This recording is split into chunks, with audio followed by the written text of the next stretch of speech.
And away we go.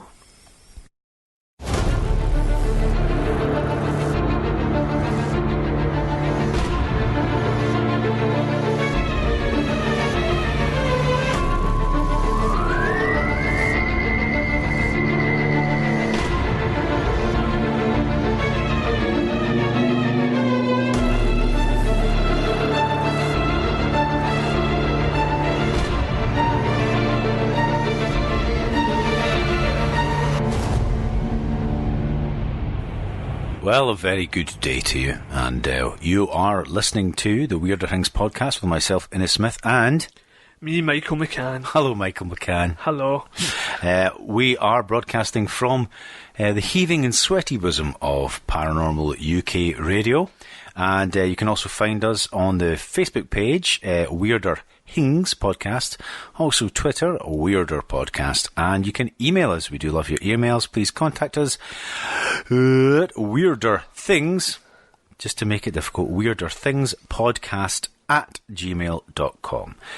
So we've been away for a wee while, but we are back, and it's just a kind of a relaxed kind of groovy catch-up, isn't it? It is, because it's been a long time. It's been a while. It's been a while since we did this. It's been a while. Have we been abducted? We have not. Well, yes. Abducted by real life. Abducted by real life? Yeah. Man, that would be disappointing, wouldn't it? Well, it has been. Nah. Of all the things to have missing time, just life. Just life. Life is just... Yeah.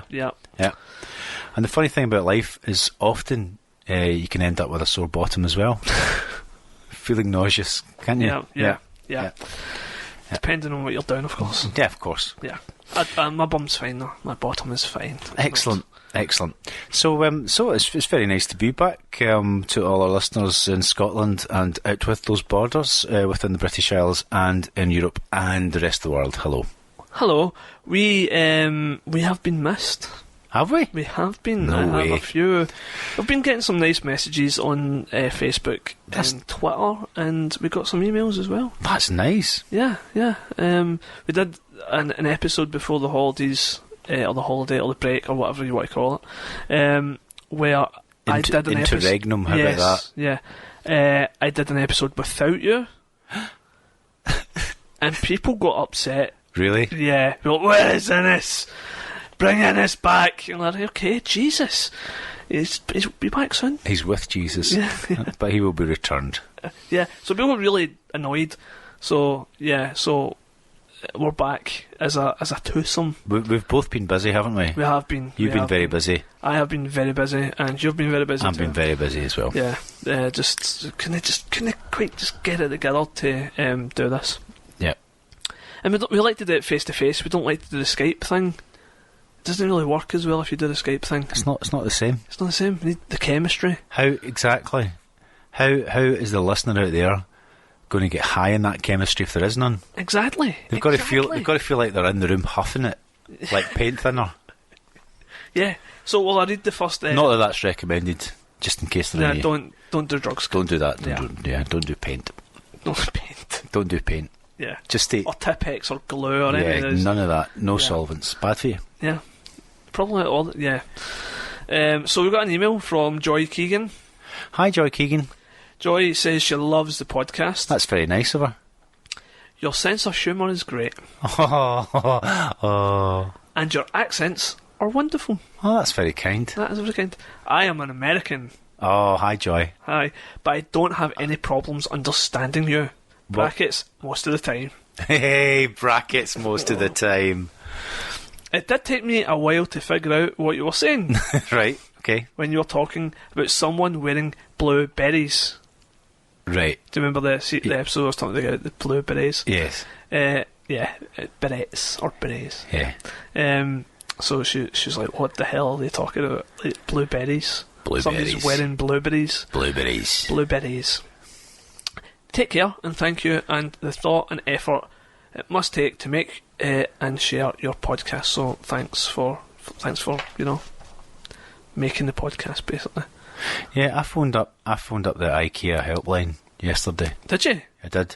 I've got an IKEA story. Right, okay, well, just hold that IKEA story. Yeah. Because obviously, I think your IKEA story will certainly top my IKEA story in terms of excitement. It won't It will not. I say an IKEA story. It's just a coincidence that I was at IKEA yesterday. Okay, so in this obviously paranormal podcast about all things weird, if you've got a really boring story about IKEA, call in. Assembling a wardrobe. Yeah.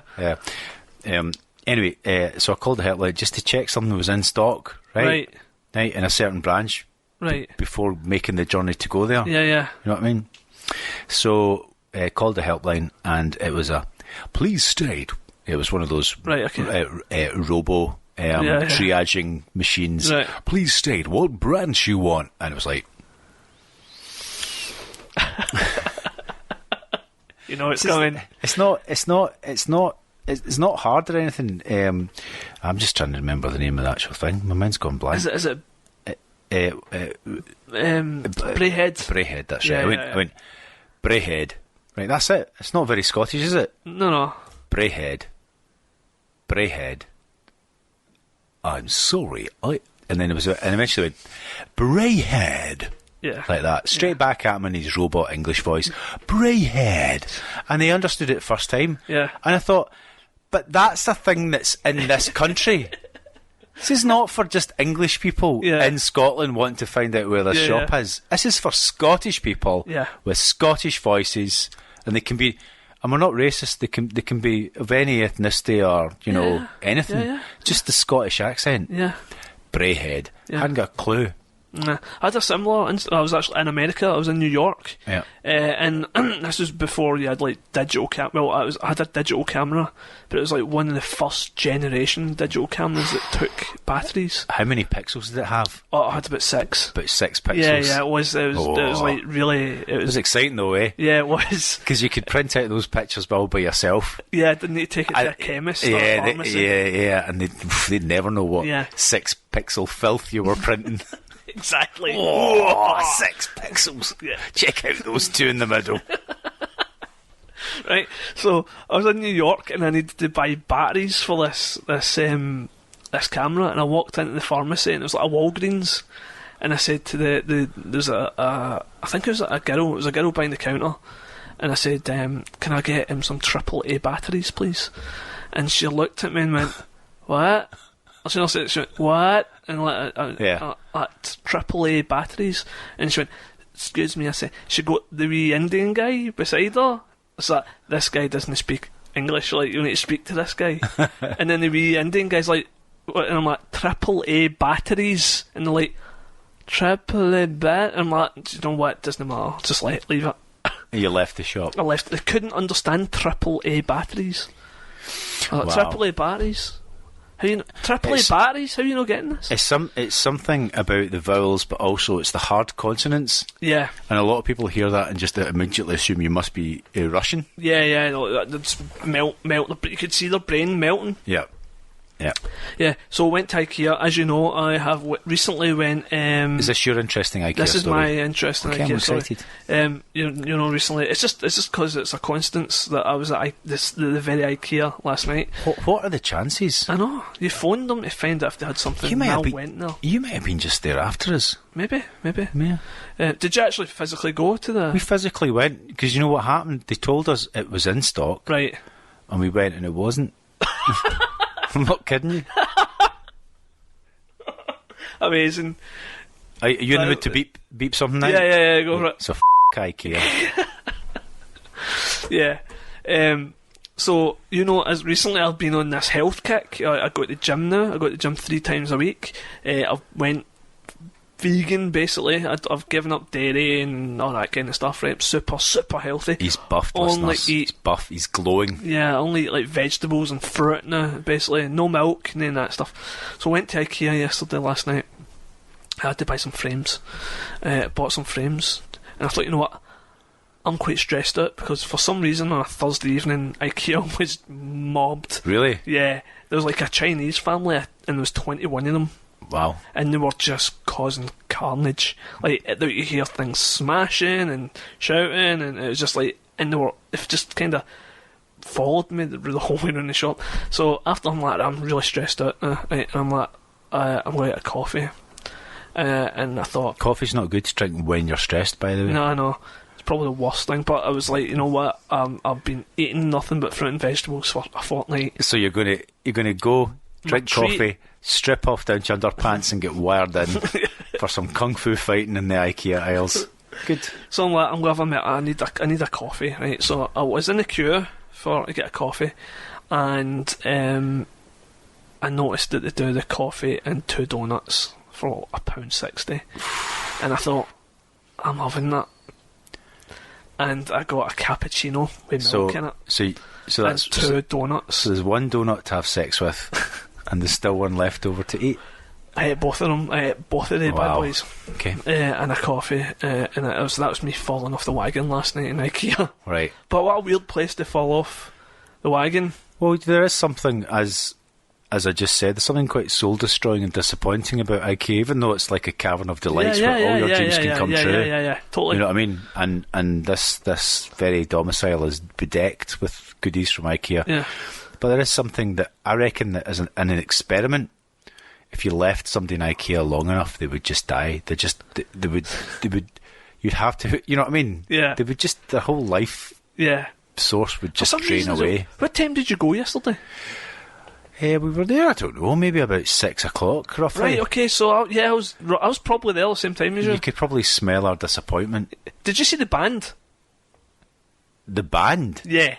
There was a band in IKEA? There was a band. See, as you walk in the front door, we just went into the food hall. Right. Upstairs. Right. The food hall upstairs. Yeah. There was a band playing. See, the good thing, I would just interject, this is relatable because IKEA are all over the world, so for all our international listeners... They'll know what we're talking about. They'll know exactly, yeah. Yeah. I'm like, why is there a band playing in IKEA? Weird, don't know. No, sometimes they have... This is why this podcast called Weird or Hings. Yeah. Because it's weird there was a band playing in IKEA. Sometimes they have Swedish festivals in IKEAs across the world. Right. So if there's like a Swedish festival day or something... Right. They once had it's like a crayfish or something, like Swedish Crayfish Day or something. Oh right, I know they do that. And yeah, there was associated crustacean celebrations across the world because the Swedes want to share that. Fair enough. That's their prerogative. You know what I mean? That. See if your name was like Olaf or Eric, right, and it was the 10th century, and you're running off that longship, right, swinging your sword, right, and you think, oh man, 1,000 years later, just think how we'll be remembered. Yeah, just think how we'll be doing it back Furniture. then. Yeah. Really good at doing furniture.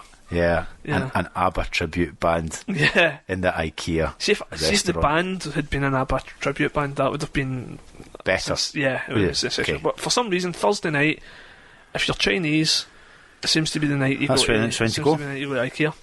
Michelle K. Jameson hello.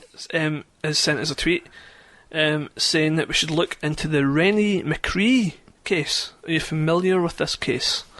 Rennie McCree, is this a missing person case? Yes. It's Scotland's longest running missing persons case. Rennie McCree and her toddler went missing in 1976 while on their way to Inverness, and no one ever heard or seen them again. Right, I'll ask about that. You'll ask who? I might be connected in some way to some certain individuals within Police Scotland. All right, okay. I thought you were just like... I'll ask the murderer. Yeah. No. If they were in fact murdered. Who said anything about murder? They just went missing? Yeah, that's what I meant. Okay, we'll look into that. Okay. This podcast is becoming like serial. We'll start investigating. Oh God, it's descending into something wrong in it. Yeah. But yeah, no, I have heard of that.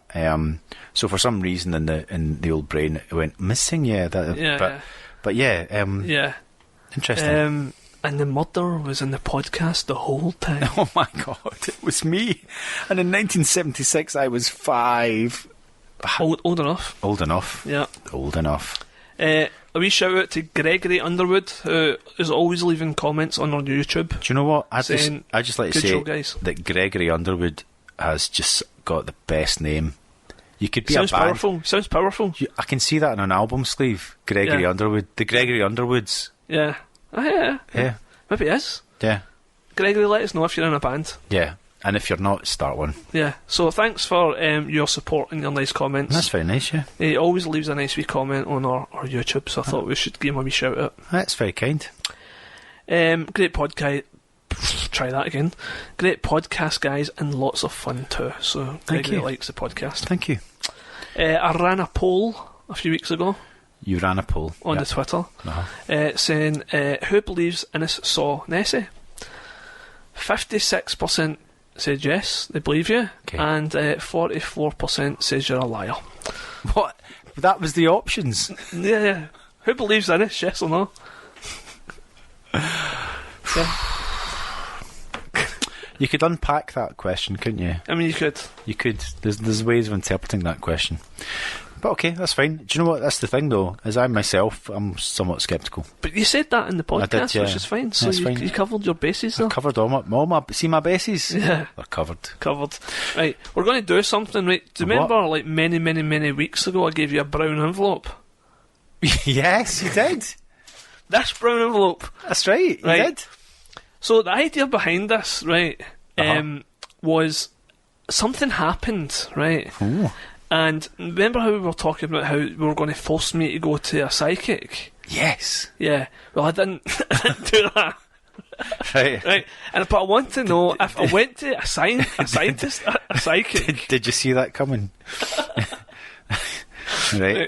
So something happened. Yeah. I thought, you know what? If I go to a psychic, I'll be interested to know if they know about the thing that happened. Yeah. So I'm going to write it down, put it in an envelope, go see the psychic, and then the idea was that I was going to play the recording, and then you were going to open the envelope to see if it was accurate or true, right? Yeah. But I'm not going to go to a psychic. So do you want to open the envelope and we'll just talk about what happened? Yeah. Right. Okay. Here you go. I can barely remember what was in this. This is exciting. Do you know what? You've got a little monogrammed wax seal. Yeah. With M on it. It's lovely. Thanks very much. That's very nice. You know, that's how I send all my mail. I can't believe it. Absolutely. That's it. I'm surprised. This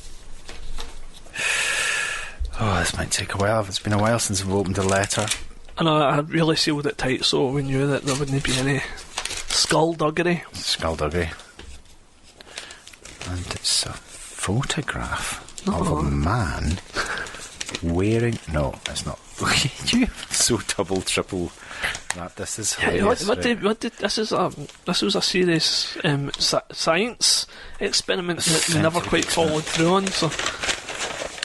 Is this a new part of the podcast, things we never properly follow through on? Do we need a jingle for that? Many episodes. Things we never follow properly through on. Is it handwritten as well? I hand wrote it. Right, so do you want to read it out? On the 13th of March 2019. This is Michael's note, this is what it says. On the 13th of March 2019. The day after my birthday. The day after Michael's birthday. A basketball that sits in my hall rolled from the hallway into the living room without anyone going near it. In doing so, it had to roll over a thick rug. Right, so basically, I was out, I don't know where I was, but my dad was sitting in the living room, right? And I'd been having a clear out recently, right? Right. And I was just getting ready, and I had a basketball. And I used to play basketball occasionally. Okay. But I hadn't played in about 2 years, and this basketball was just in the way. You know, it's like a round ball, and it's just, you can't really fit it anywhere. Pain, right? So I'm like, I'm getting rid of this. So I sat it in the hallway until I figured out what I was going to do with it, because it was like a good Nike one. I didn't want to just chuck it in the bin. Right. So it was sitting in the hallway beside an ottoman where I keep my shoes. Okay. Right? Big shout out to ottomans out there. Yeah. It was tucked in there quick. So my dad's sitting in the living room. Was it tucked in? It was tucked in beside the ottoman, right? That was an ottoman joke there. Oh, tucked. Very good. Yeah, very good. In, yeah. So my dad's sitting in the living room reading his paper. Right. Empty house. All the windows are closed. He's by himself. And the basketball slowly rolls into the living room, and he shit himself because he's like, what? He said it was like a horror film. That's just like rolled into the living room. But there's no way it could have just like naturally kind of rolled in, because there's like a rug in my hall, and it would have had to like go onto the rug, roll across the rug, off the rug into the living room. Right. So there's no way that it could have just naturally kind of rolled into the living room on its own. Yeah. It would have had to have been pushed. So we had this wee event, and I thought, it'll be interesting if I go to a psychic, and they'll say, oh, such and such was here, and it was them that done the thing with the basketball. Right. And I thought that would be like a good test to see. So the idea was, if they said that, someone's been playing with your balls. Yeah, I could put on and say, right, she said this. Is disturbed by your balls. yeah, he should get rid of the balls. Yeah. Stop rolling your balls out in front of your father. It's very disturbing. Very disturbing. It says it's like a horror movie. So what do you think of that? Would you want me to comment on it? If you want. You're the paranormal investigator. Well, I would say, didn't worry about it. Well, I'm not worried about it. It's fine. Yeah, I'm sometimes weird things happen. Yeah. Also, I just thought it was an experiment to see if it was that, and if MD picked up on it. Because you know how I'm always bad-mouthing psychics. The first thing I would do is get the same ball or any ball and just see, because there might be a slight slope. It's a tenement. Checked, Mac. I checked for a while, and no. It's completely flat. There's no way it should have done it on its own. Okay, well, sometimes weird things happen. The ball's away now. I've got to maybe somebody wants to play with your dad. Yeah, could be. Play with me. That's not completely terrifying. Play with me. Yeah. So he was like, what the hell? But he's been surrounded by spooky shit his whole life. Has he? Yeah. Yeah. Uh-huh. Do you think that's where you get your interest from? No. Well, kinda. Like, remember when we'd done the episode where we spoke about how we got interested? Yeah. It was always that kind of, I got interested in it when I was 12, I think I was about 11 actually. And then I'd visit an auntie's house or whatever, and I'd say, what are you up to now, Michael? And my dad would be like, oh, he's into all that UFOs and ghosts and all that, he's into all that, carry on. You know what I mean? And then my auntie would be like, oh, did you ever tell him about it? And then that natural progression, that conversation would start happening. Right. And then the adults would take over the conversation, and then I'd just be sitting quietly listening to all the fruity stuff. Yeah, and I'm sitting going, I know I'm the weirdo for being into it, and you're all sitting discussing stuff you've seen. Yeah. Which was my auntie, who worked in the Victoria Hospital, who talks about the nurse. She walked by the nurse in the corridor, and then she realised she had no legs.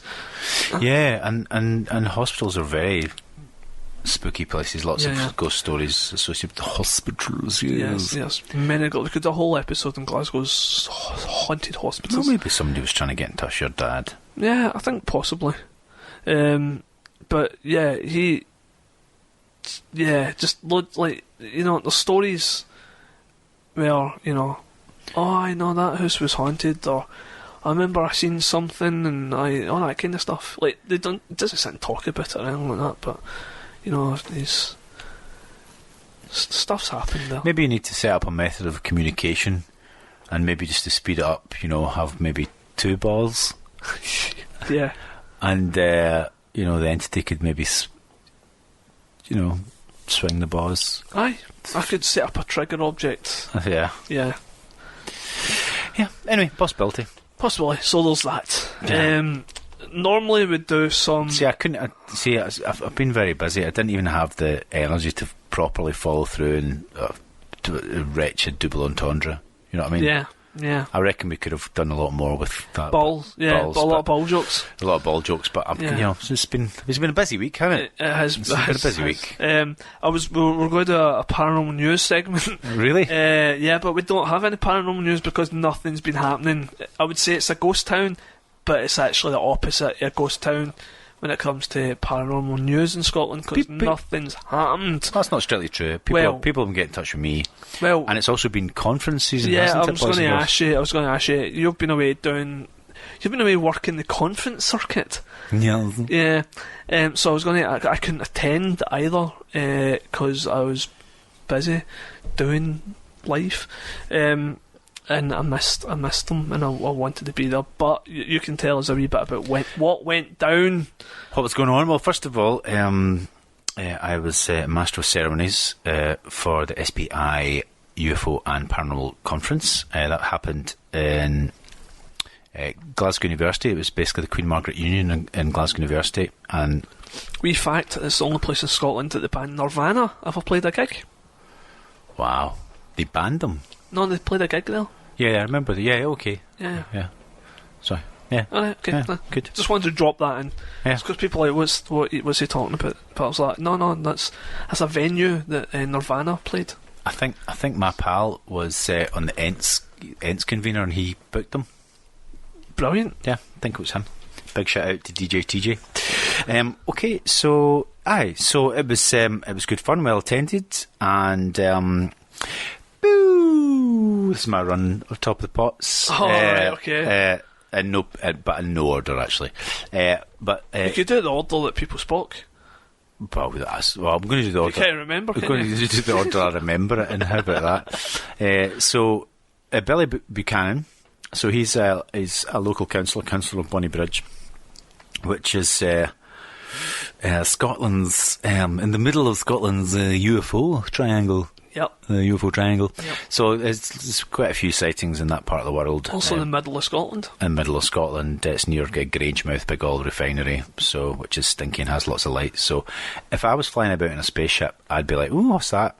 Yeah, and go back. Yeah, slow down, have a look. You know. So Billy was doing a talk. He was very entertaining. Sorry, I just brushed my muff. He was very entertaining. He told a very amusing story about being contacted. In fact, it was X-Files. Somebody handing him a tape in the toilets. What? Yeah. Well, some kind of government inside whistleblower handing him a tape in the toilets. So what toilets? Well, you know, clearly I don't want to give away. I mean, if I start naming the toilets that government insiders hand tapes out in, right, was it in Scotland or was it in England? If my memory doesn't serve me too well, but I think that might be down in England. Right. Okay. I think it might be in toilets in Westminster or something like that. Yeah, that sounds. But something like that. But anyway, so Billy was very entertaining.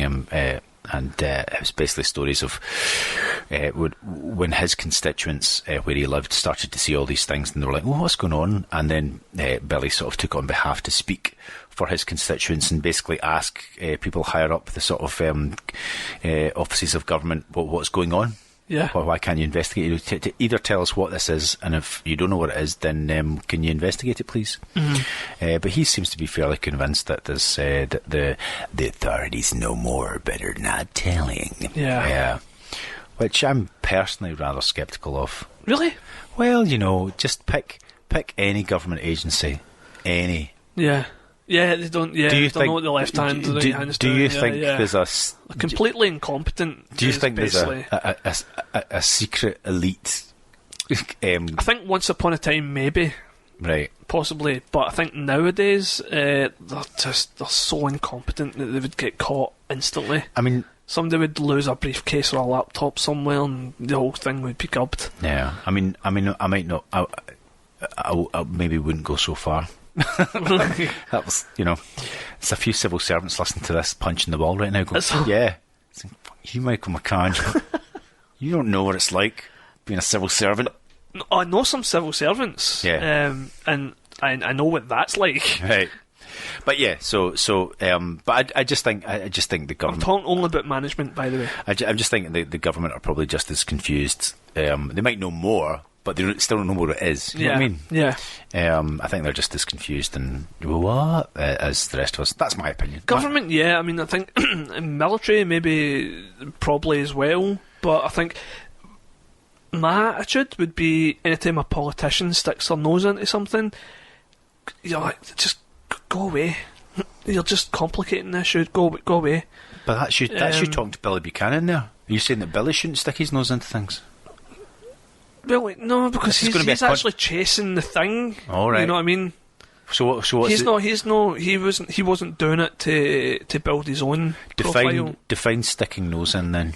Well, you get a lot of politicians who stick their nose into something. They'll find a cause and they'll see it as, this is an opportunity for me to be seen to be doing my job, basically. But Billy kind of got more into it for that whole reason, did he not? Well, he was asking. He basically. He was doing his job, basically. Yeah. As like he was supposed to be doing. Yeah. Whereas other politicians will find a cause. Like, I believe that what Billy was doing, there was genuine about it. To be fair, that's. I mean, whereas that might be true, that a few careerist politicians might pretend to care about an issue just to further their own career. Yeah. I don't think that's necessarily true of like UFO cover-ups or anything like that, because most politicians that get involved with that will be mocked soundly. So I don't think any career politicians go down that route.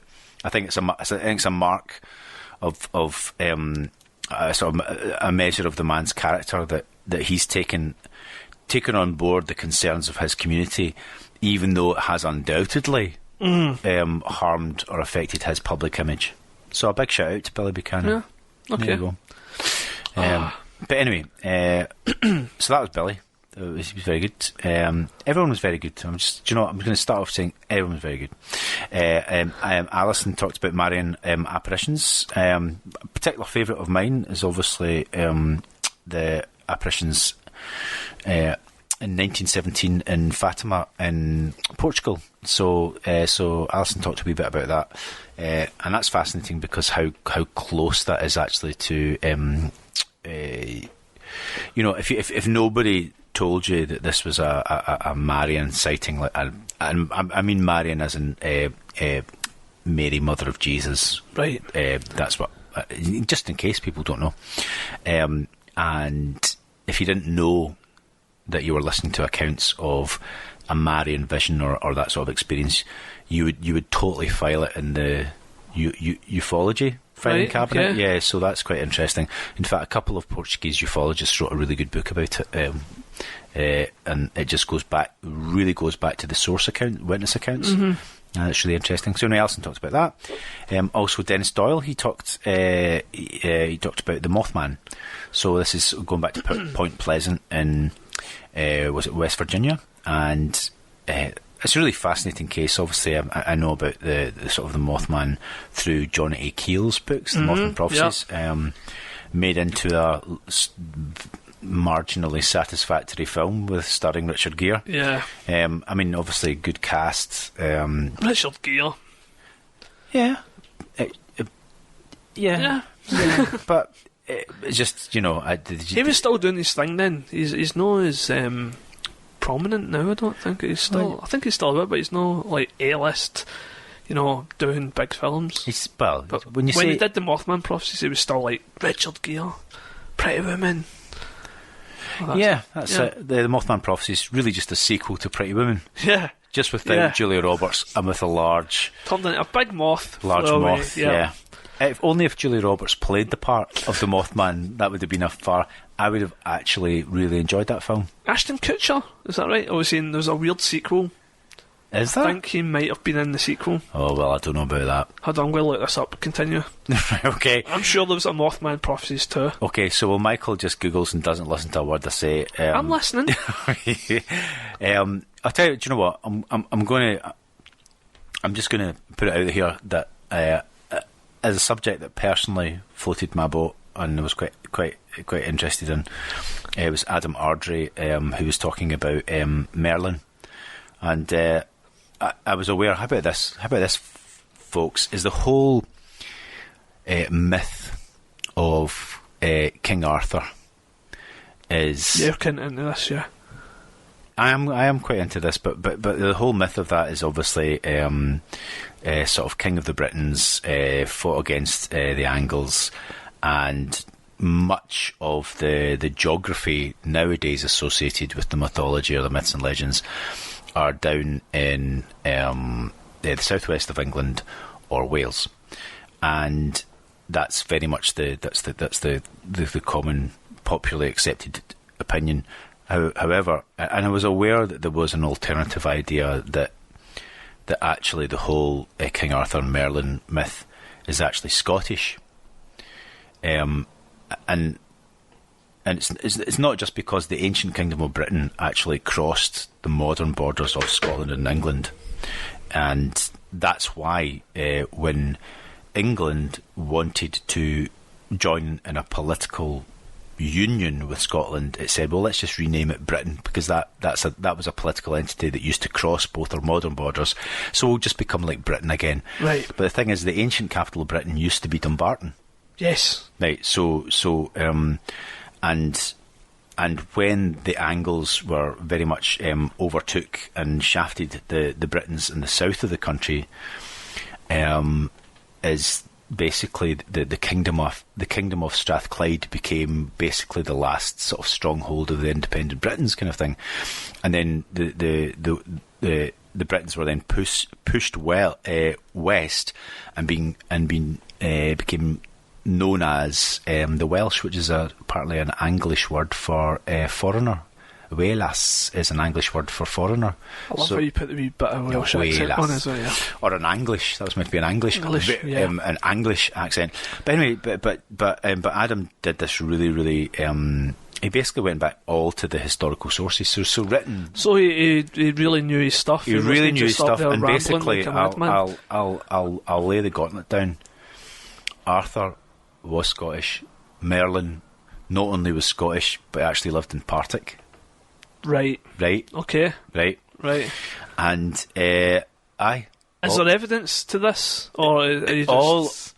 all the evidence is there. In fact, it was a deliberate historical fraud by the English because they just fancied the story for themselves. Oh, see that. No, don't just steal the oil, Michael. Right. They steal the stories too. Yeah. So aye, but that's why. We're on to you. That's really why we want independence up here. But that's why we've got loads of stuff up here. We've got Ben Arthur. Yeah. Why do you think it's called Ben Arthur? And we've also got Arthur's Seat. Arthur's Seat. Yeah. Yeah. So aye. So I thought I would recommend anybody that thinks what I'm saying is a pile of shite to basically just buy Adam Ardrey's books.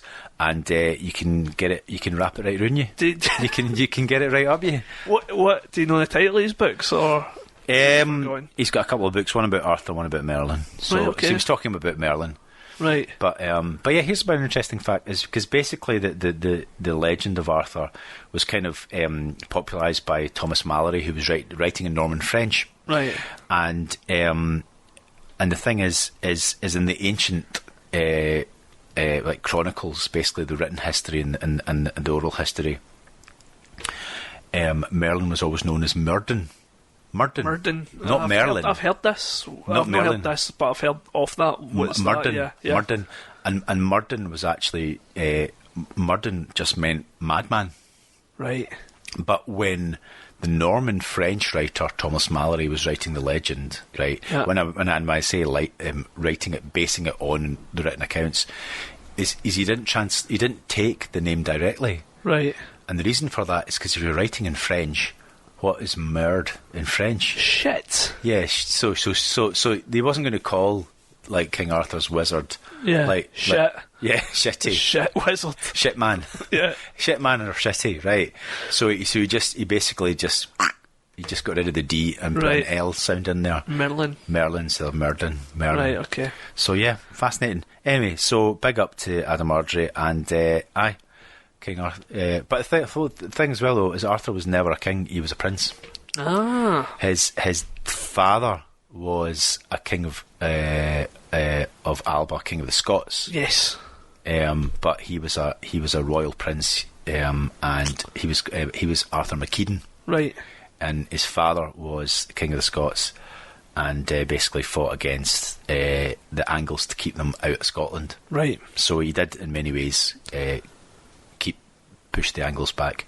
But his myth was only remembered by people who were ruled by the Angles. as kind of like a victory story. I remember when we beat those Angles, by the people that were defeated by the Angles, basically that lived in Wales and southwest of England. Whereas in Scotland, we were like, yeah, that happened, and we kind of forgot. We moved on because we're like, well, we did beat them. Yeah. Yeah, there you go. Anyway, it was interesting. We talked quite a lot about that, but fair enough. Fair enough. I enjoy it. I don't know enough. I don't. It's not particularly an area of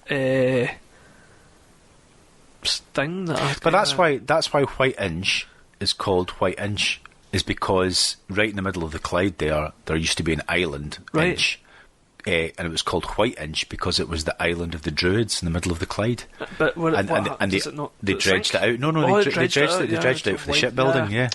So when Glasgow became industrialised, all the islands in the middle were just weaked all away. Oh, right enough, yeah. So that was White Inch. Yeah, because originally the River Clyde was just like a stream. And the name survives in White Inch, but yeah, that's where the Druids used to. Interesting. A lot of Glasgow's names, places, is quite fascinating. Yeah. Then Malcolm was talking about the Cottingley Fairies. Malcolm Robertson. Yeah, he was talking about the Cottingley Fairies. So those girls, basically. Is that the one with the fake paper cutout things, right? Yeah, okay. So that's great. That was quite good fun. Just the whole fraud and stuff. Yeah. So yeah. Ron Halliday, he was talking about bizarre Scottish mysteries. There was quite an interesting one about a pilot. A pilot that disappeared basically and was found later on and with missing time. And so I thought that was quite interesting. Anybody doesn't know who Ron Halliday, there's an episode of the podcast with him way back when. I think it was like the second ever episode that I did, and I interviewed Ron. He's written a wad of books, and he's written so many books. He's Scotland's go-to expert, I think. So what was he saying? So the pilot with the missing time. He just stood out as that was a rather interesting little thing. Just because it was just like, well, where was he? Why did the plane crash? What happened? Kind of thing. Right. Okay. Yeah. Because like sometimes when I got run on, I wanted stuff like that, and it was just no. No. Like, give me stuff. Was, no, I'm writing a book. There you go. Well, that's it. Yeah, you can't have it. Yeah. It's his. Right. It's his. And also, it was. Mark Anderson as well, so he did quite a sweet. And this might sound quite patronising, but I only thought it was quite sweet because he went and investigated all these sort of haunted sort of castles and houses, but it was on little family trips. Yeah, so, I know I've met Mark a few times. Yeah, so I thought that was quite nice. So it was good that he's keeping it in the family. Yeah, keeping it in the family. So that was good fun, and he did like something that thinks, well, that's quite obvious, but it's amazing how many people don't do it, is just speak to the people that work there. Yeah, Speak to the people that actually spend all their time there and they work there, and they'll have the stories. So there's some really, really good satisfactory accounts of people that work in all these sort of historic Scotland and National Trust properties, and it was good fun. Yeah, enjoyed it. Before we had the break, I think I was speaking to Mark, and he was going to come on the podcast, but we couldn't get it to work. Right. Because timings and stuff like that, but he's somebody that we maybe get on soon, actually. If you listen, Mark, we'll get you on, promise. Yeah. So anyway, so yeah, that was really good fun. And then also did a talk for the Edinburgh 14 Society. You did. I was really wanted to go to that, but I just couldn't get. It's a shame because I was amazing. Were you? I was just yeah, humble as well. You're humble. It was. You would have sworn that George Lucas had spent a fortune in special effects. Just how amazing that was. Right. Yeah. It was as good as the first time you ever saw Jar Jar Binks. It was that good. So what went down? No, it was good fun. It was really good fun. And it was a great conference. Lots of really, really good speakers. So Richard Friedman, he was a cryptozoologist, and he was talking about cryptid deaths. I thought it was quite good. Just basically all the people that had allegedly, supposedly, possibly died, been murdered by weird beasties. Right. So that was good fun. So lots of really odd ones. Sound quite good. Yeah, it was good. And Richard, hats off to him, but also like pure mad jealousy. He just seems to get great opportunities to travel around all to these exotic, weird locations and speak to people, and you actually go. You know, when you read, there's some, out in Mongolia, there's a lake in Mongolia where something weird happens. And Right. he's been. Right. So we need some money on this podcast, people. But with Patreon or GoFundMe or whatever. Yeah.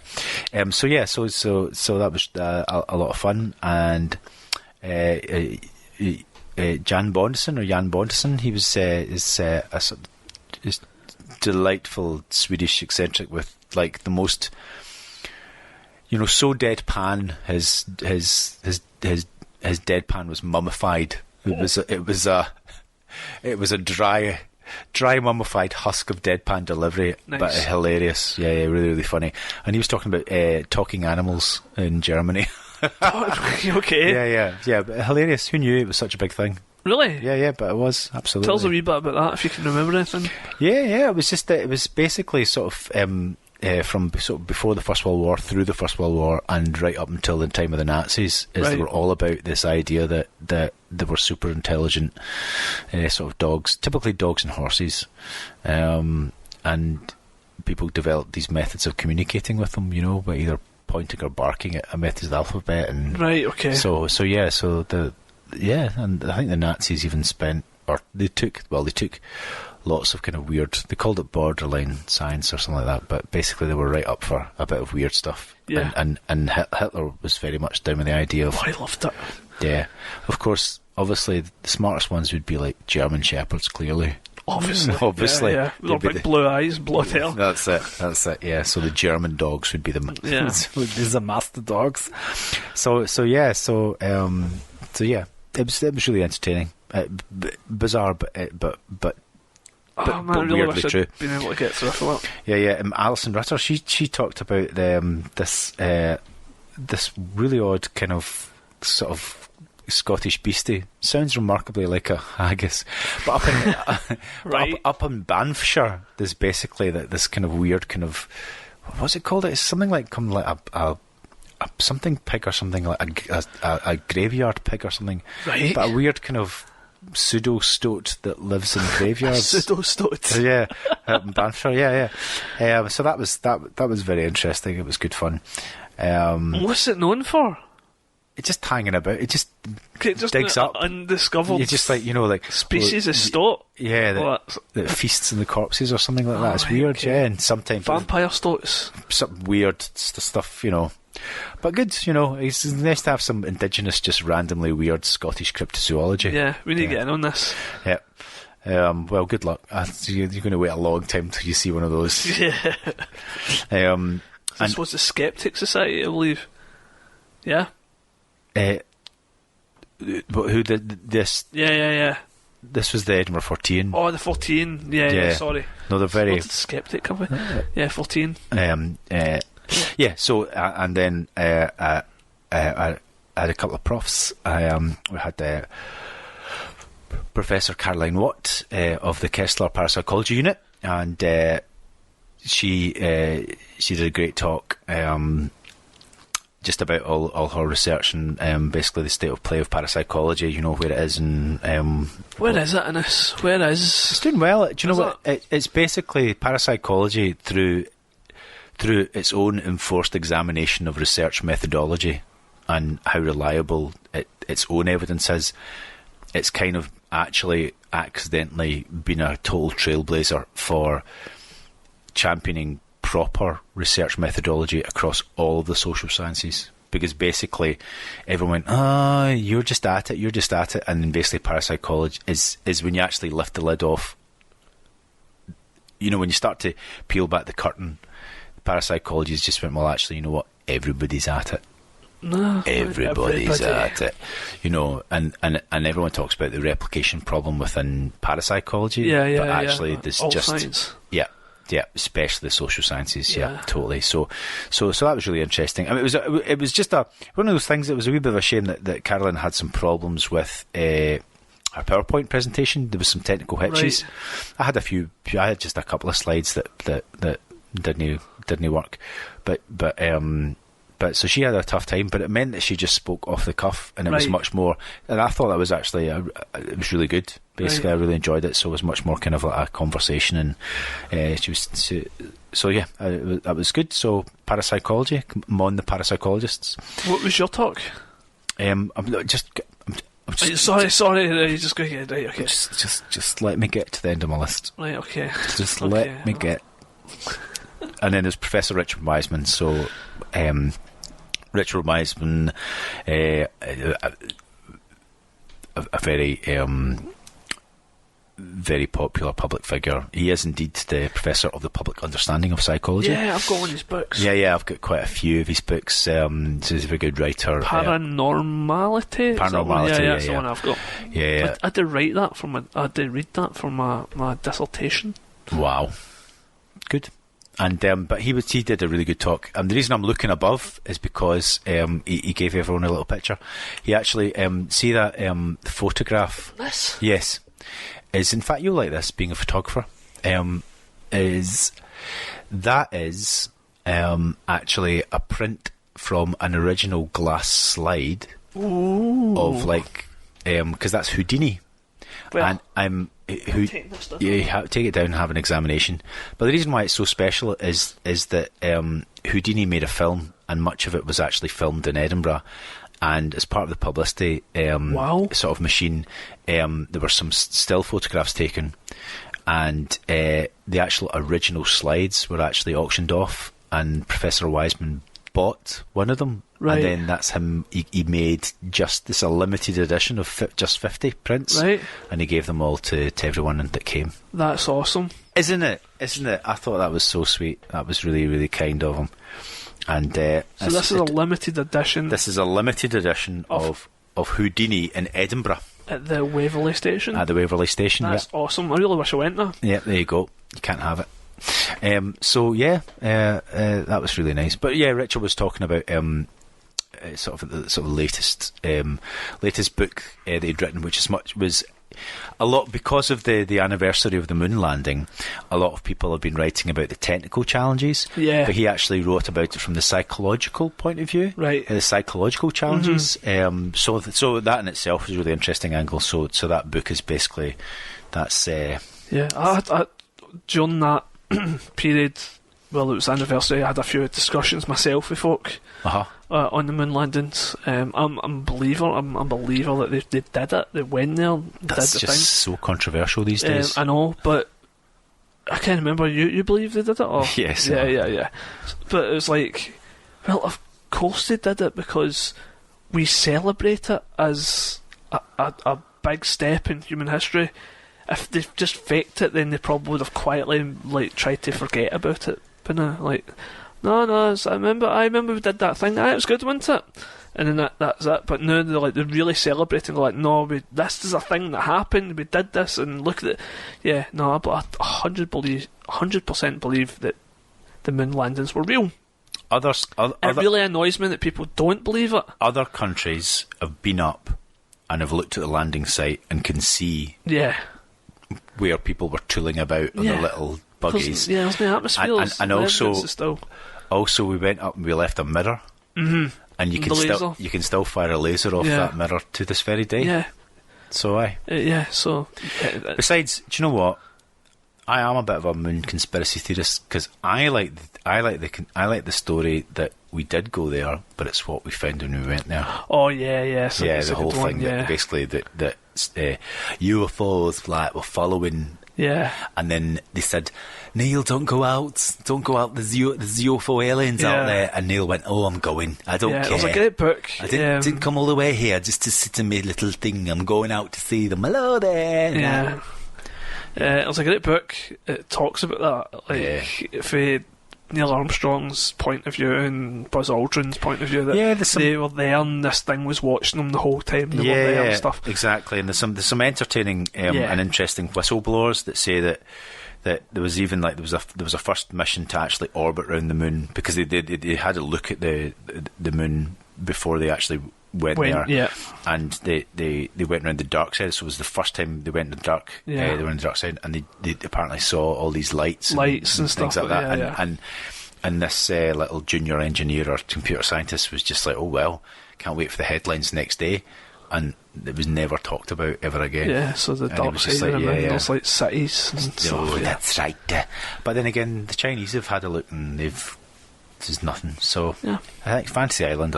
I mean, there are some mysteries that you think, oh, it's like an intoxicating, like paint thin, or like going back to yeah. You can huff the mystery or get you high, but actually there is no history, just the wonder that we actually did go, and we should be very proud. Yes, that people happened. are like, there's more power in my mobile phone, and then the whole that's what made that an achievement. Yeah, if we'd went loaded with amazing technology, that wouldn't have been that big an achievement. Yeah. The fact that we did it with barely nothing is what makes it an achievement. An extraordinary achievement. Yeah. Yep. So yeah. Yeah. So so that was the Moonlanders.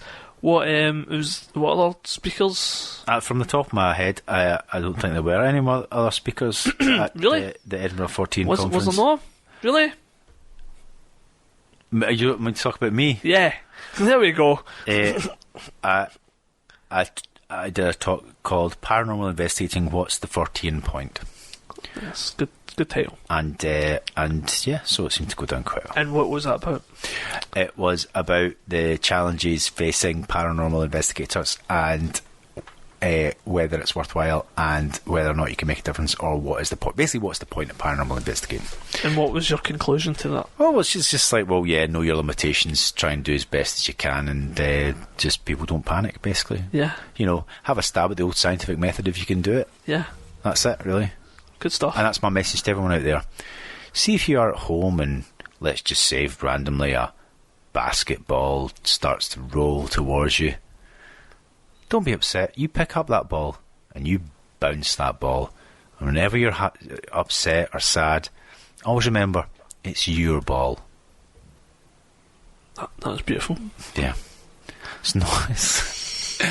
It's not the shadowy demon creatures. It's your ball. It's my ball. It's my ball. And come and play with us. No. No, thank you. I'm watching telly. Yeah. That's it. Deadliest Catch is on. I'm watching that. Double episode. That's it. Yeah. So that brings us very nicely to the hour. Really? Yeah. We nailed that. Did we? I don't feel that we've really talked about anything. This was just a catch-up episode, though. Oh, it was a catch-up? Okay. Yeah. No, I actually did catch up. It was like a review, wasn't it? Yeah. Where have we been? Where have we been? I was in Paris and London. That's quite good, isn't it? Yeah. Nothing paranormal happened there. People will ask. Yeah. People will ask, but what were you doing, Michael? And life. Reality. I went on holiday. I went to London. I went to the baseball. Watched the New York Yankees versus the Red Sox. The American listeners will enjoy that. Yeah, it was very good. Really enjoyed myself. It was brilliant. The Yankees won, which I'm okay with.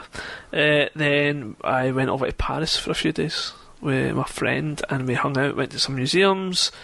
She'd never been to Paris before. I've been like 7 times, so I was a bit not bored. I always just enjoy being in Paris, but she'd never. So I had to do some touristy stuff, which I don't normally do. Which I went queues, and it was extraordinarily hot and expensive and really expensive.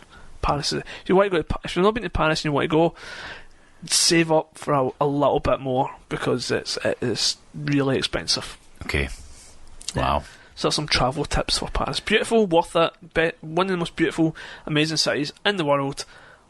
But god damn, do you pay for it? Wow. Yeah. What else were you doing? What have I been doing? You were setting up.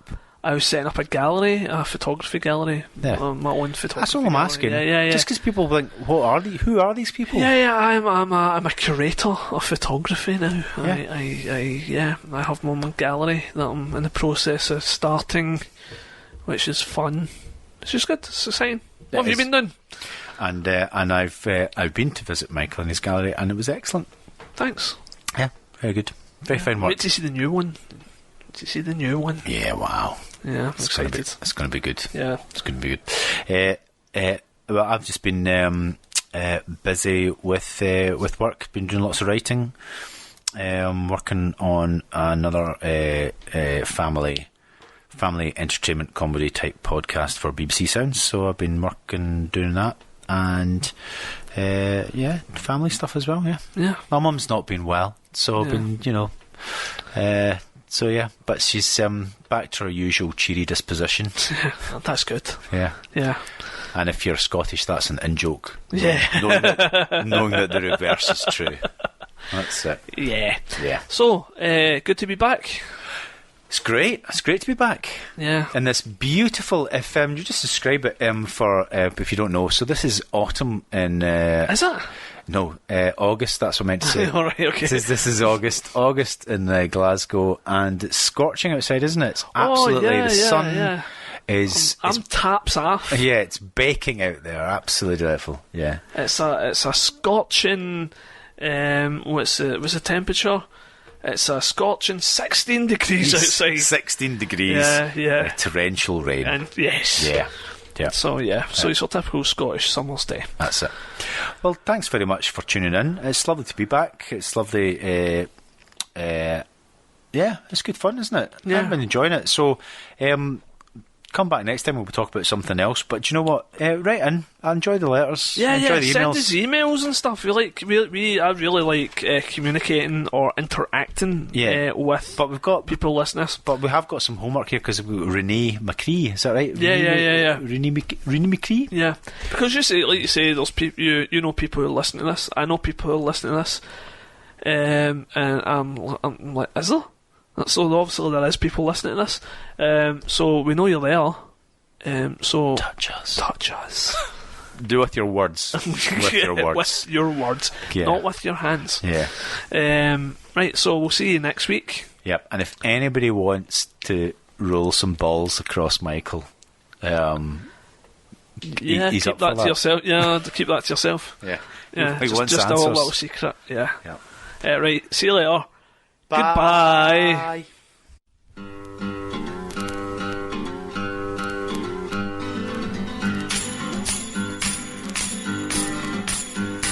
Don't sing if you want to live long. They have no use for your song. You're dead, you're dead, you're dead, you're dead and out of this world. You'll never get a second chance. Plan all your moves in advance. Stay dead, stay dead, stay dead, stay dead and out of this world. Run fast, don't stand in the sun. There's too much work to be done. You're down, you're down, you're down, you're down and out of this world.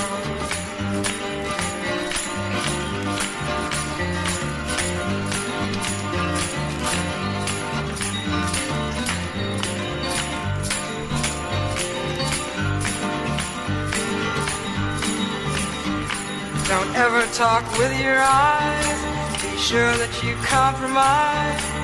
You're dead, you're dead, you're dead, you're dead and out of this world. Hear the unloved weeping like rain. Guard your sleep from the sound of their pain. Long gone, long gone, long gone, long gone and out of this world.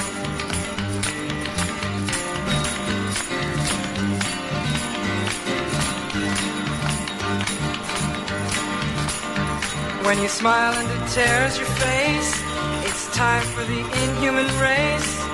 You're down, you're down, you're down, you're down and out of this world.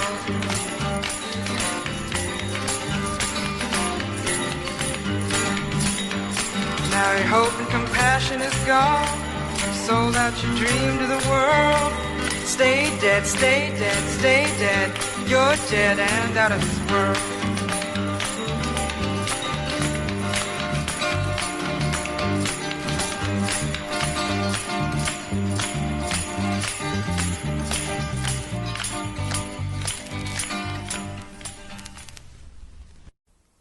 And away we go.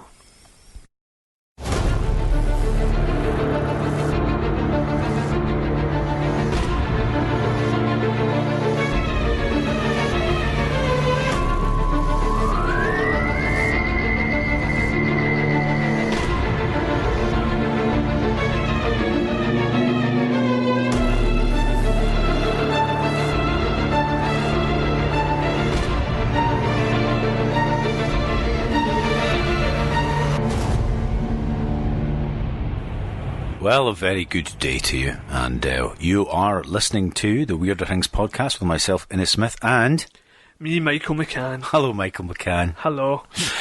We are broadcasting from the heaving and sweaty bosom of Paranormal UK Radio, and you can also find us on the Facebook page, Weirder Hings Podcast, also Twitter, Weirder Podcast, and you can email us. We do love your emails. Please contact us at Weirder Things, just to make it difficult, Weirder Things Podcast at gmail.com. So we've been away for a wee while, but we are back, and it's just a kind of a relaxed kind of groovy catch up, isn't it? It is, because it's been a long time. It's been a while. It's been a while since we did this. It's been a while. Have we been abducted? We have not. Well, yes. Abducted by real life. Abducted by real life? Yeah. Man, that would be disappointing, wouldn't it? Well, it has been. Nah. Of all the things to have missing time, just life. Just life. Life is just... Yeah. And the funny thing about life is often you can end up with a sore bottom as well. Feeling nauseous, can't you? Yeah. Depending on what you're doing, of course. Yeah, of course. Yeah. My bum's fine though. My bottom is fine. Excellent. So it's very nice to be back to all our listeners in Scotland and out with those borders within the British Isles and in Europe and the rest of the world. Hello. We have been missed. Have we? We have been. No way. I've been getting some nice messages on Facebook and Twitter, and we got some emails as well. That's nice. Yeah. We did an episode before the holidays, or the holiday, or the break, or whatever you want to call it, where I did an episode. Interregnum, how about that? Yeah. I did an episode without you, and people got upset. Really? Yeah. Well, where is Innes? Bring Innes back. And like, okay, Jesus. He'll be back soon. He's with Jesus. Yeah. But he will be returned. Yeah. So people were really annoyed. So we're back as a twosome. We've both been busy, haven't we? We have been. You've been very busy. I have been very busy, and you've been very busy. I've been very busy as well. Yeah. Couldn't quite just get it together to do this. Yeah. And we like to do it face to face. We don't like to do the Skype thing. It doesn't really work as well if you do the Skype thing. It's not the same. It's not the same. We need the chemistry. How exactly? How is the listener out there going to get high in that chemistry if there is none? Exactly. They've got to feel like they're in the room huffing it like paint thinner. Yeah. So will I read the first? Not that that's recommended, just in case they're don't do drugs. Don't do that. Don't do paint. Don't paint. Don't do paint. Yeah. Just stay. Or Tipex or glue or anything. None of that. No solvents. Bad for you. Yeah. Probably all. Yeah. So we got an email from Joy Keegan. Hi, Joy Keegan.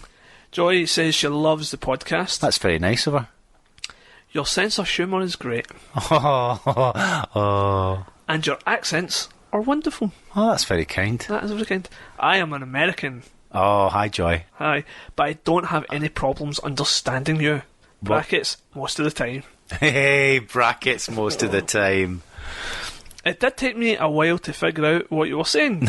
Right, okay. When you were talking about someone wearing blue berets. Right. Do you remember the episode I was talking about the blue berets? Yes. Berets or berets. Yeah. So she's like, what the hell are they talking about? Like, blue berets. Somebody's wearing blueberries. Blueberries. Take care and thank you, and the thought and effort it must take to make and share your podcast. So thanks for making the podcast, basically. Yeah, I phoned up the IKEA helpline yesterday. Did you? I did. I've got an IKEA story. Right. Okay. Well, just hold that IKEA story. Yeah. Because obviously, I think your IKEA story will certainly top my IKEA story in terms of excitement. It won't. It will not. I say an IKEA story. It's just a coincidence that I was at IKEA yesterday. Okay, so in this obviously paranormal podcast about all things weird, if you've got a really boring story about IKEA, call in. Assembling a wardrobe. Yeah.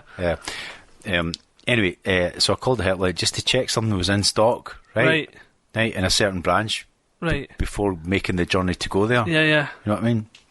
So called the helpline, and it was a please state. It was one of those robo triaging machines. Right. Please state what branch you want. And it was like, you know it's coming. It's not hard or anything. I'm just trying to remember the name of the actual thing. My mind's gone blank. Is it Brayhead? Brayhead, that's Yeah, right. yeah, I went, Brayhead. Right, that's it. It's not very Scottish, is it? No. Brayhead. I'm sorry. And then it was, and eventually went, Brayhead. Yeah. Like that. Straight back at him in his robot English voice. Brayhead. And they understood it first time. Yeah. And I thought, but that's the thing that's in this country. This is not for just English people in Scotland wanting to find out where their shop is. This is for Scottish people with Scottish voices, and they can be, and we're not racist, they can be of any ethnicity or, anything. Yeah. Just the Scottish accent. Yeah. Brayhead. Yeah. I hadn't got a clue. Nah, I had a similar. I was actually in America. I was in New York, and this was before you had like digital Well, I had a digital camera, but it was like one of the first generation digital cameras that took batteries. How many pixels did it have? Oh, I had about 6. About 6 pixels. Yeah, it was. It was like really. It was exciting though, eh? Yeah, it was. Because you could print out those pictures all by yourself. Yeah, I didn't need to take it to a chemist or a pharmacy. And they'd never know what 6 pixel filth you were printing. Exactly. Oh, 6 pixels. Yeah. Check out those 2 in the middle. Right. So I was in New York and I needed to buy batteries for this camera, and I walked into the pharmacy and it was like a Walgreens, and I said to there's I think it was a girl. It was a girl behind the counter, and I said, "Can I get some AAA batteries, please?" And she looked at me and went, "What?" She went, "What?" And like AAA batteries. And she went, "Excuse me," I said. She got the wee Indian guy beside her. It's like, this guy doesn't speak English, like, you need to speak to this guy. And then the wee Indian guy's like, what? And I'm like, AAA batteries. And they're like, AAA bat? And I'm like, do you know what? It doesn't matter. Just leave it. You left the shop. I left. They couldn't understand AAA batteries. Wow. AAA batteries? AAA batteries? How are you not getting this? It's something about the vowels, but also it's the hard consonants. Yeah. And a lot of people hear that and just immediately assume you must be Russian. Yeah. They just melt. You could see their brain melting. Yeah. Yeah, so I went to IKEA. As you know, I have recently went... is this your interesting IKEA This is story? my interesting IKEA I'm excited. story. You know, recently... It's just because it's a coincidence that I was at the very IKEA last night. What are the chances? I know. You phoned them to find out if they had something. You might have went there. You might have been just there after us. Maybe. Yeah. Did you actually physically go to the... We physically went, because you know what happened? They told us it was in stock. Right. And we went and it wasn't. I'm not kidding you. Amazing. Are you in the mood to beep something now? Yeah, go for it. So IKEA. Yeah. So, you know, as recently I've been on this health kick. I go to the gym now. I go to the gym 3 times a week.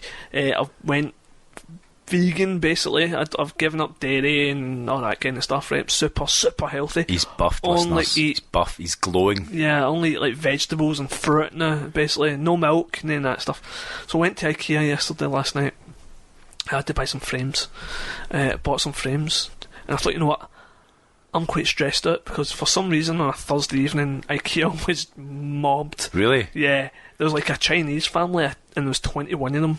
Wow. And they were just causing carnage. Like, you hear things smashing and shouting, and it was just like, and it just kind of followed me the whole way around the shop. So after I'm like, I'm really stressed out, right, and I'm like, I'm going to get a coffee.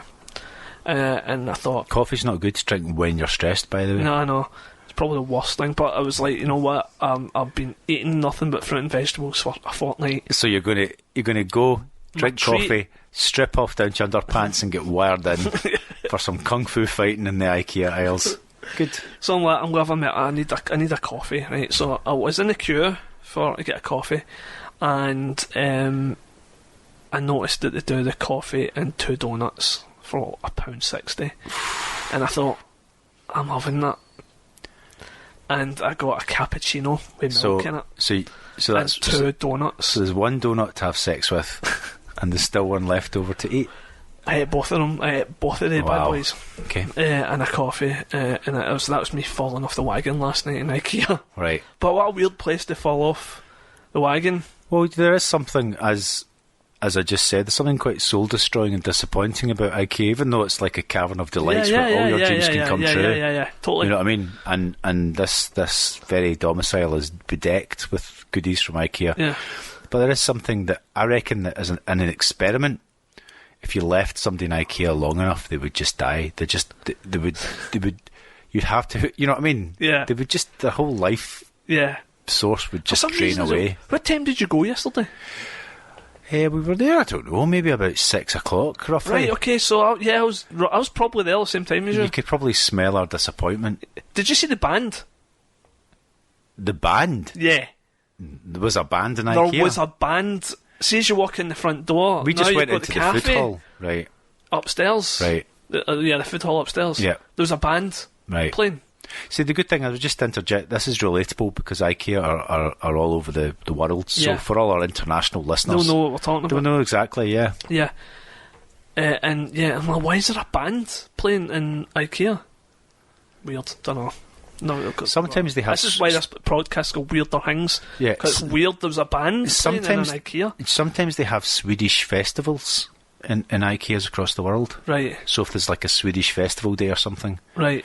They once had it's like a crayfish or something, like Swedish Crayfish Day or something. Oh, right. Oh, yeah, I know they do that. And yeah, there was associated crustacean celebrations across the world. Because the Swedes want to share that. Fair enough. That's their prerogative. You know what I mean? That. See if your name was like Olaf or Eric, alright, and it was the 10th century and you're running off that longship, right, swinging your sword, right, and you think, oh man, 1,000 years later, just think how we'll be remembered. Yeah, just think how we'll be doing it back furniture. Then. Yeah. Really good at doing furniture. Yeah. An ABBA tribute band. Yeah. In the IKEA. See if the band had been an ABBA tribute band, that would have been better. Yeah, it was essential. Okay. But for some reason, Thursday night, if you're Chinese, it seems to be the night you go to IKEA. Michelle K. Jameson hello. Has sent us a tweet saying that we should look into the Rennie McCree case. Are you familiar with this case? Rennie McCree, is this a missing person case? Yes. It's Scotland's longest running missing persons case. Rennie McCree and her toddler went missing in 1976 while on their way to Inverness, and no one ever heard or seen them again. Right, I'll ask about that. You'll ask who? I might be connected in some way to some certain individuals within Police Scotland. All right, okay. I thought you were just like... I'll ask the murderer. Yeah. No. If they were in fact murdered. Who said anything about murder? They just went missing? Yeah, that's what I meant. Okay, we'll look into that. Okay, this podcast is becoming like serial. We'll start investigating. Oh god, it's descending into something wrong in it. Yeah. But yeah, no, I have heard of that. So for some reason in the old brain it went missing. But yeah. Interesting. And the murder was in the podcast the whole time. Oh my god, it was me. And in 1976 I was 5. Old enough. Old enough. Yeah. Old enough. A wee shout out to Gregory Underwood, who is always leaving comments on our YouTube. Do you know what? I just like to say guys. That Gregory Underwood has just got the best name. You could be Sounds a band. powerful. Sounds powerful. I can see that on an album sleeve. Gregory Underwood. The Gregory Underwoods. Yeah. Oh, yeah. Maybe it is. Yeah. Gregory, let us know if you're in a band. Yeah. And if you're not, start one. Yeah. So thanks for your support and your nice comments. That's very nice, yeah. He always leaves a nice wee comment on our YouTube, so I thought we should give him a wee shout out. That's very kind. Great podcast. Try that again. Great podcast, guys, and lots of fun too. So Gregory likes the podcast. Thank you. I ran a poll a few weeks ago. You ran a poll on the Twitter, saying who believes Innes saw Nessie. 56% said yes, they believe you, and 44% says you're a liar. What? That was the options. Yeah.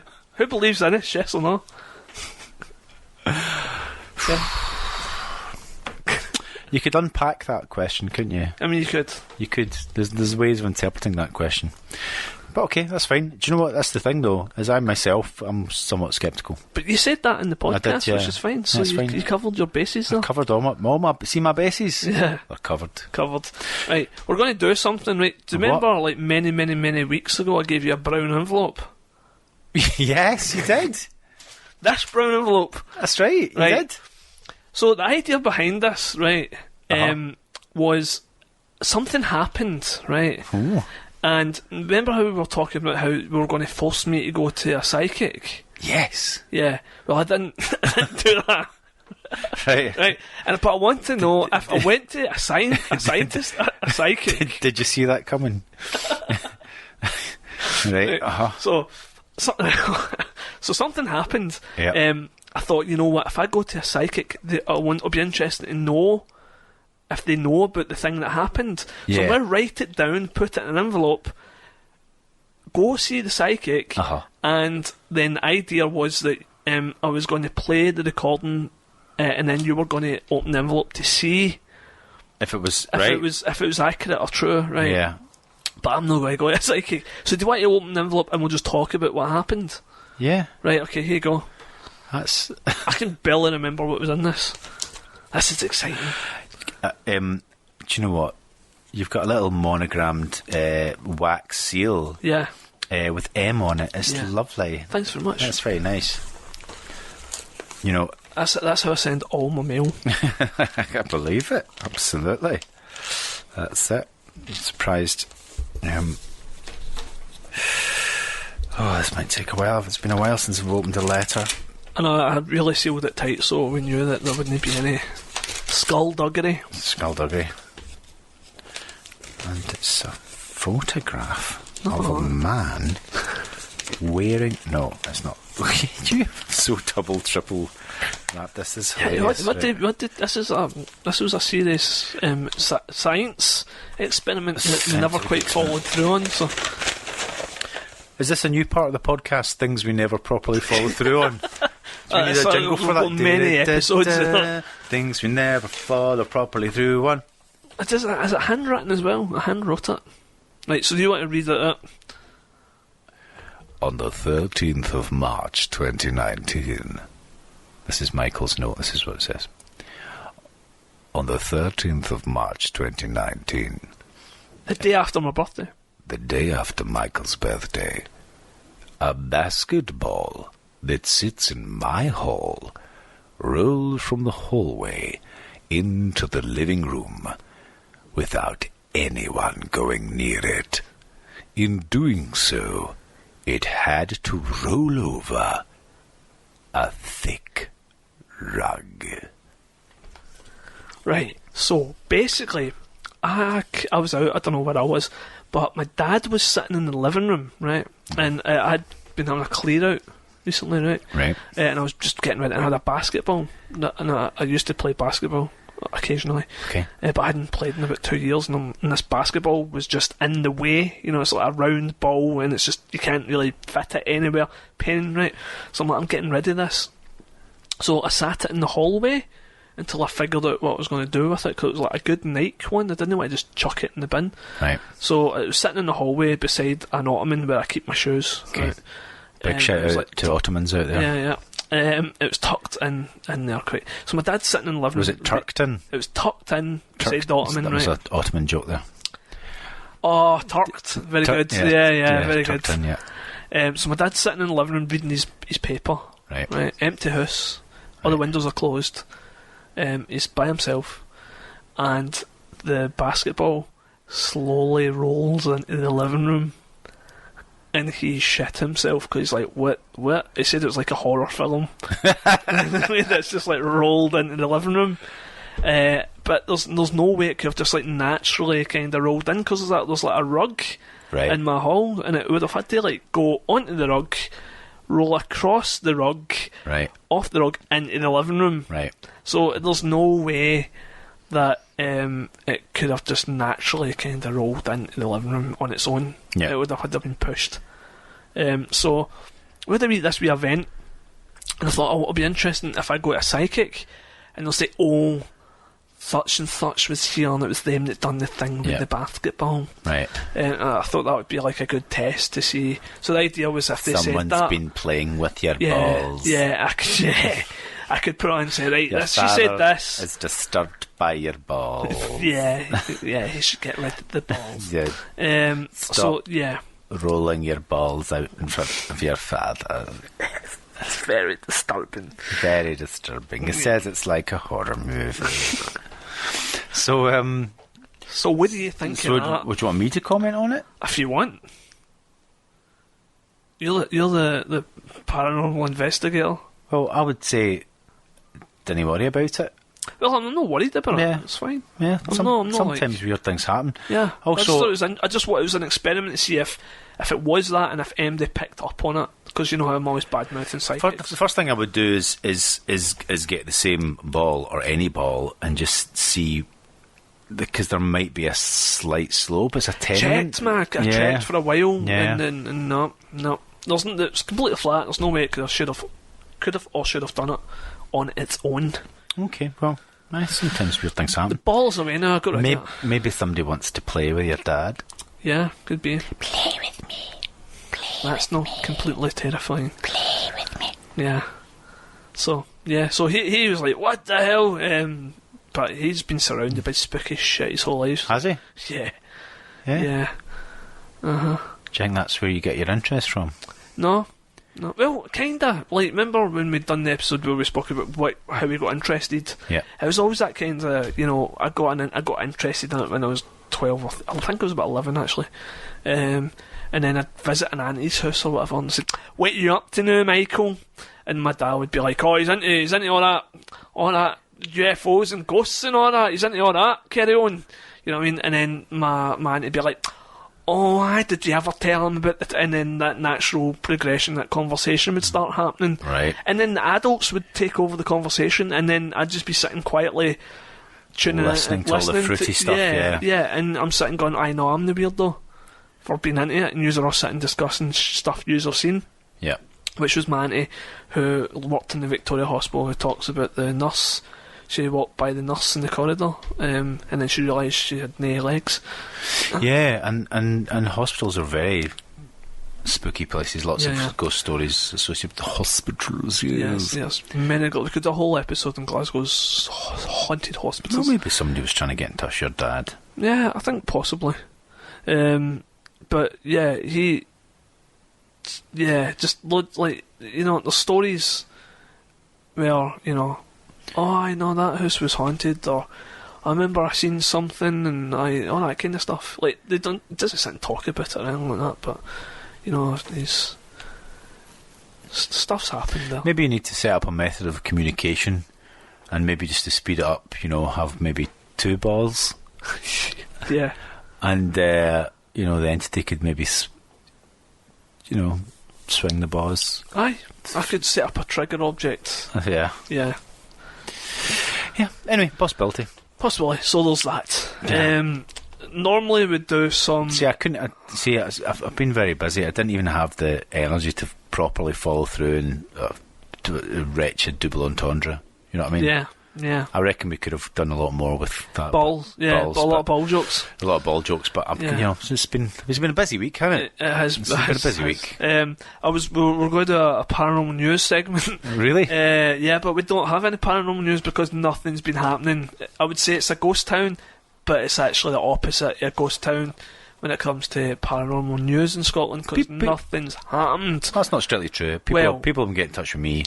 Well, and it's also been conference season. Yeah, hasn't I was going to ask you. You've been away working the conference circuit. Yeah.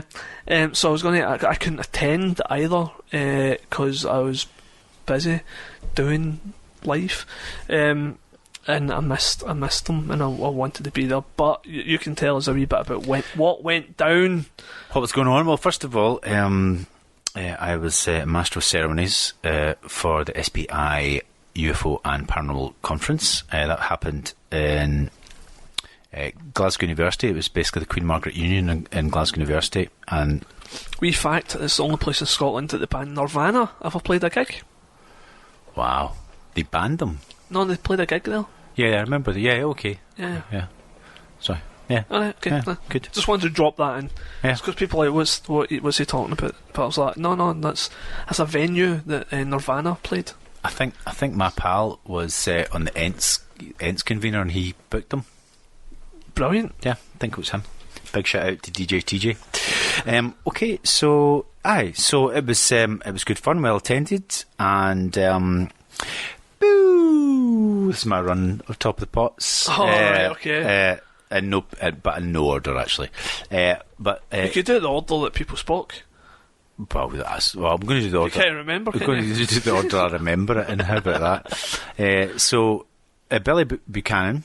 So he's a local councillor of Bonnybridge, which is Scotland's in the middle of Scotland's UFO triangle. Yep. The UFO triangle. Yep. So there's quite a few sightings in that part of the world. Also in the middle of Scotland. In the middle of Scotland, it's near Grangemouth, big oil refinery, so which is stinky and has lots of lights. So if I was flying about in a spaceship, I'd be like, "Ooh, what's that?"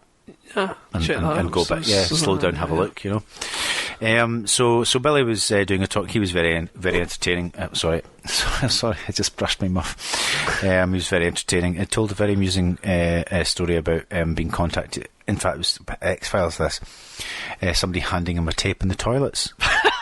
What? Yeah. Well, some kind of government inside whistleblower handing him a tape in the toilets. So what toilets? Well, you know, clearly I don't want to give away. I mean, if I start naming the toilets that government insiders hand tapes out in, right, was it in Scotland or was it in England? If my memory doesn't serve me too well, but I think I think that might be down in England. Right. Okay. I think it might be in toilets in Westminster or something like that. Yeah, that sounds. But something like that. But anyway, so Billy was very entertaining. And it was basically stories of when his constituents where he lived started to see all these things, and they were like, "Well, what's going on?" And then Billy sort of took on behalf to speak for his constituents and basically ask people higher up the sort of offices of government what's going on. Yeah. Well, why can't you investigate it? To either tell us what this is, and if you don't know what it is, then can you investigate it, please? Mm-hmm. But he seems to be fairly convinced that there's that the authorities know more, but are not telling. Yeah. Which I'm personally rather sceptical of. Really? Well, you know, just pick any government agency, any. Yeah. Yeah, they don't. Yeah, they don't know what the left hand and the right hand's doing. Do you think there's completely incompetent? Do you think there's a secret elite? I think once upon a time, maybe, right, possibly, but I think nowadays they're so incompetent that they would get caught instantly. I mean, somebody would lose a briefcase or a laptop somewhere, and the whole thing would be gubbed. Yeah, I mean, I might not. I maybe wouldn't go so far. That was, you know, it's a few civil servants listening to this punching the wall right now going, yeah, you Michael McCann, you don't know what it's like being a civil servant. I know some civil servants, and I know what that's like, right?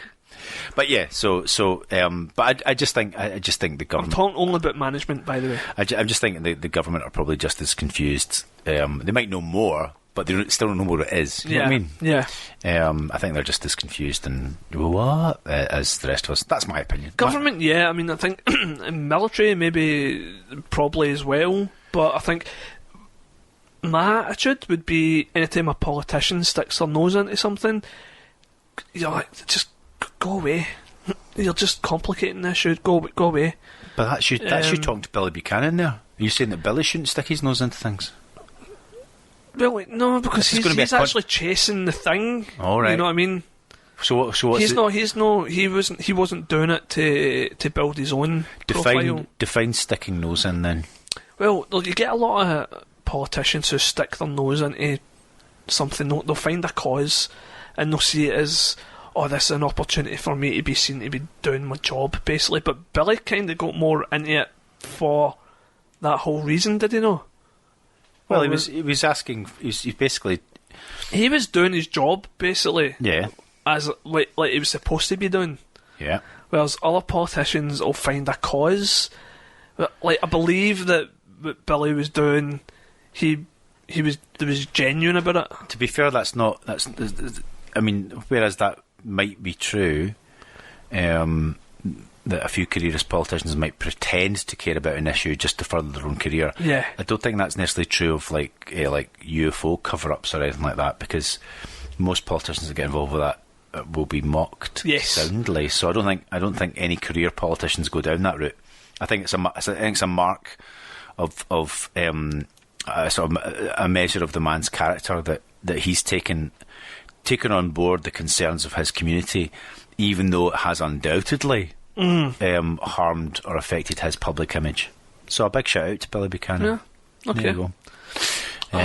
But anyway, so that was Billy. He was very good. Everyone was very good. I'm going to start off saying everyone was very good. Alison talked about Marian apparitions. A particular favourite of mine is obviously the apparitions in 1917 in Fatima in Portugal. So Alison talked a wee bit about that, and that's fascinating because how close that is actually to if nobody told you that this was a Marian sighting, like I mean Marian as in Mary, Mother of Jesus, right? That's what, just in case people don't know, and if you didn't know that you were listening to accounts of a Marian vision or that sort of experience, you would totally file it in the ufology filing cabinet. Okay. Yeah, so that's quite interesting. In fact, a couple of Portuguese ufologists wrote a really good book about it, and it just goes back to the source witness accounts. And it's really interesting. So anyway, Alison talked about that. Also, Dennis Doyle, he talked about the Mothman. So this is going back to Point Pleasant in was it West Virginia, and it's a really fascinating case. Obviously, I know about the sort of the Mothman through John A. Keel's books, the Mothman Prophecies, made into a marginally satisfactory film with starring Richard Gere. Yeah. I mean, obviously, good cast. Richard Gere. Yeah. Yeah. But it's just, he was still doing his thing then. He's not as prominent now. I don't think he's still. Right. I think he's still a bit, but he's not like A-list. Doing big films. But when he did the Mothman Prophecies, it was still like Richard Gere, Pretty Woman. That's it. The Mothman Prophecies really just a sequel to Pretty Woman. Yeah. Just without Julia Roberts and with a large. Turned into a big moth. Moth. Yeah. If Julia Roberts played the part of the Mothman, that would have been a far. I would have actually really enjoyed that film. Ashton Kutcher, is that right? I was saying there's a weird sequel. Is there? I think he might have been in the sequel. Oh, well, I don't know about that. Hold on, I'm going to look this up. Continue. Okay. I'm sure there was a Mothman Prophecies too. Okay, so Michael just Googles and doesn't listen to a word I say. I'm listening. I'll tell you, do you know what? I'm just going to put it out here that as a subject that personally floated my boat and I was quite interested in, it was Adam Ardrey who was talking about Merlin, and I was aware. How about this, folks? Is the whole myth of King Arthur is? You're kind of into this, yeah. I am quite into this, but the whole myth of that is obviously sort of King of the Britons, fought against the Angles, and much of the geography nowadays associated with the mythology or the myths and legends are down in the southwest of England or Wales, and that's very much the common popularly accepted opinion. However, and I was aware that there was an alternative idea that actually the whole King Arthur and Merlin myth is actually Scottish, and it's not just because the ancient kingdom of Britain actually crossed the modern borders of Scotland and England, and that's why when England wanted to join in a political union with Scotland, it said, well, let's just rename it Britain, because that was a political entity that used to cross both our modern borders, so we'll just become like Britain again. Right. But the thing is, the ancient capital of Britain used to be Dumbarton. Yes. Right. So and and when the Angles were very much overtook and shafted the Britons in the south of the country, is basically the kingdom of Strathclyde became basically the last sort of stronghold of the independent Britons, kind of thing, and then the Britons were then pushed west and became known as the Welsh, which is apparently an English word for foreigner. Welas is an English word for foreigner. I love how you put the wee bit of Welsh accent on as well. Yeah. Or an English. That was meant to be an English an English accent. But anyway, but Adam did this really.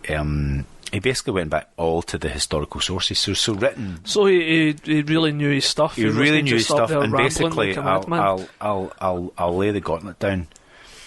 Arthur was Scottish. Merlin not only was Scottish, but actually lived in Partick. Right. Okay. Right. And is there evidence to this, or are you just... all the evidence is there. In fact, it was a deliberate historical fraud by the English because they just fancied the story for themselves. See that? Don't just steal the oil, Michael. Right. They steal the stories too. Yeah. But that's why. We're on to you. That's really why we want independence up here. But that's why we've got loads of stuff up here. We've got Ben Arthur. Yeah. Why do you think it's called Ben Arthur? And we've also got Arthur's Seat. Arthur's Seat. Yeah. Yeah. So I thought I would recommend anybody that thinks what I'm saying is a pile of shite to basically just buy Adam Ardrey's books. And you can get it. You can wrap it right around you. You can get it right up you. What do you know the title of his books? Or he's got a couple of books. One about Arthur, one about Merlin. So he was talking about Merlin.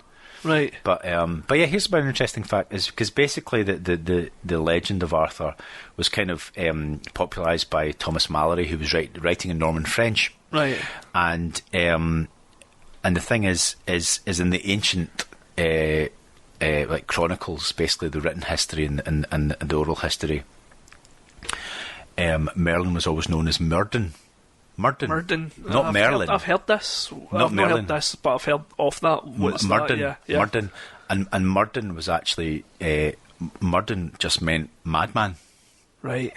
But when the Norman French writer Thomas Malory was writing the legend, right? Yeah. When I say writing it, basing it on the written accounts, is he didn't take the name directly, right? And the reason for that is because if you're writing in French, what is merde in French? Shit. Yeah. So they wasn't going to call like King Arthur's wizard. Yeah. Shit. Shitty. Shit wizard. Shit man. Yeah. Shit man or shitty, right? So he basically just got rid of the D and put an L sound in there. Merlin instead of Merlin. Right. Okay. So yeah, fascinating. Anyway, so big up to Adam Ardrey and King Arthur. But the thing as well though is Arthur was never a king; he was a prince. His father was a king of Alba, king of the Scots. Yes. But he was a royal prince, and he was Arthur Macedon. Right. And his father was king of the Scots, and basically fought against the Angles to keep them out of Scotland. Right. So he did, in many ways, push the Angles back. But his myth was only remembered by people who were ruled by the Angles as kind of like a victory story. I remember when we beat those Angles. By the people that were defeated by the Angles, basically that lived in Wales and southwest of England. Whereas in Scotland, we were like, yeah, that happened, and we kind of forgot. We moved on because we're like, well, we did beat them. Yeah. Yeah, there you go. Anyway, interesting. It was interesting. We talked quite a lot about that, but fair enough. Fair enough. I don't know enough. I don't. It's not particularly an area of sting that. But that's why White Inch is called White Inch, is because right in the middle of the Clyde there used to be an island, Inch, and it was called White Inch because it was the island of the Druids in the middle of the Clyde. But they dredged it out. No, they dredged it out for the shipbuilding. Yeah. So when Glasgow became industrialised, all the islands in the middle were just reeked all away. Oh, right enough, yeah. So that was quite interesting. Yeah, because originally the River Clyde was just like a stream. And the name survives in White Inch, but yeah, that's where the Druids used to. Interesting. A lot of Glasgow's names, places, is quite fascinating. Yeah. Then Malcolm was talking about the Cottingley Fairies. Malcolm Robertson. Yeah, he was talking about the Cottingley Fairies. So those girls, basically. Is that the one with the fake paper cutout things, right? Yeah, okay. So that's great. That's quite good fun. Just the whole fraud and stuff. Yeah. So yeah. Ron Halliday, he was talking about bizarre Scottish mysteries. There was quite an interesting one about a pilot. A pilot that disappeared basically and was found later on and with missing time. And so I thought that was quite interesting. Anybody doesn't know who Ron Halliday, there's an episode of the podcast with him way back when. I think it was like the second ever episode that I did, and I interviewed Ron. He's written Wada books, and he's written so many books. He's Scotland's go-to expert, I think. So what was he saying? So the pilot with the missing time.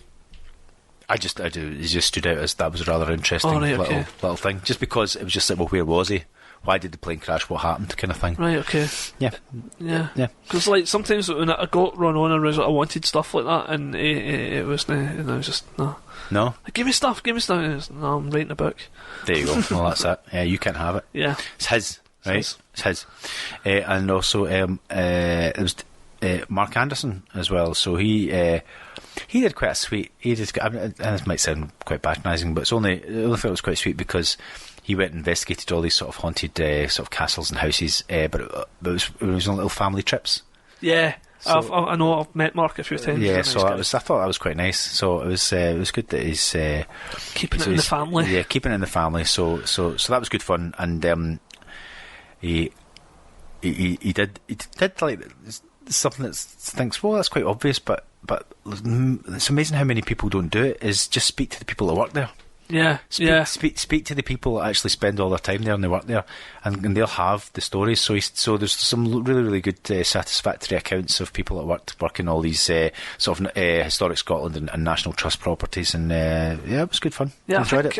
Before we had the break, I think I was speaking to Mark, and he was going to come on the podcast, but we couldn't get it to work. Right. Because timings and stuff like that, but he's somebody that we maybe get on soon, actually. Yeah. If you listen, Mark, we'll get you on, promise. Yeah. So anyway, so yeah, that was really good fun. And then also did a talk for the Edinburgh 14 Society. You did. I was really wanted to go to that, but I just couldn't get. It's a shame because I was amazing. Were you? I was just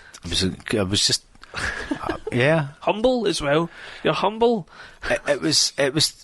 You would have sworn that George Lucas had spent a fortune in special effects. Just how amazing that was. Right. Yeah. It was as good as the first time you ever saw Jar Jar Binks. It was that good. So what went down? No, it was good fun. It was really good fun. And it was a great conference. Lots of really, really good speakers.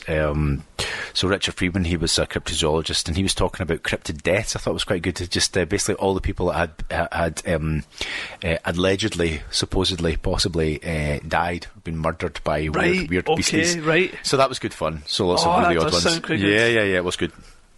And Richard, hats off to him, but also like pure mad jealousy. Just seems to get great opportunities to travel around all to these exotic, weird locations and speak to people and actually go. When you read, there's some, out in Mongolia, there's a lake in Mongolia where something weird happens. And right. He's been. Right. So we need some money on this podcast, people. But with Patreon or GoFundMe or whatever. Yeah.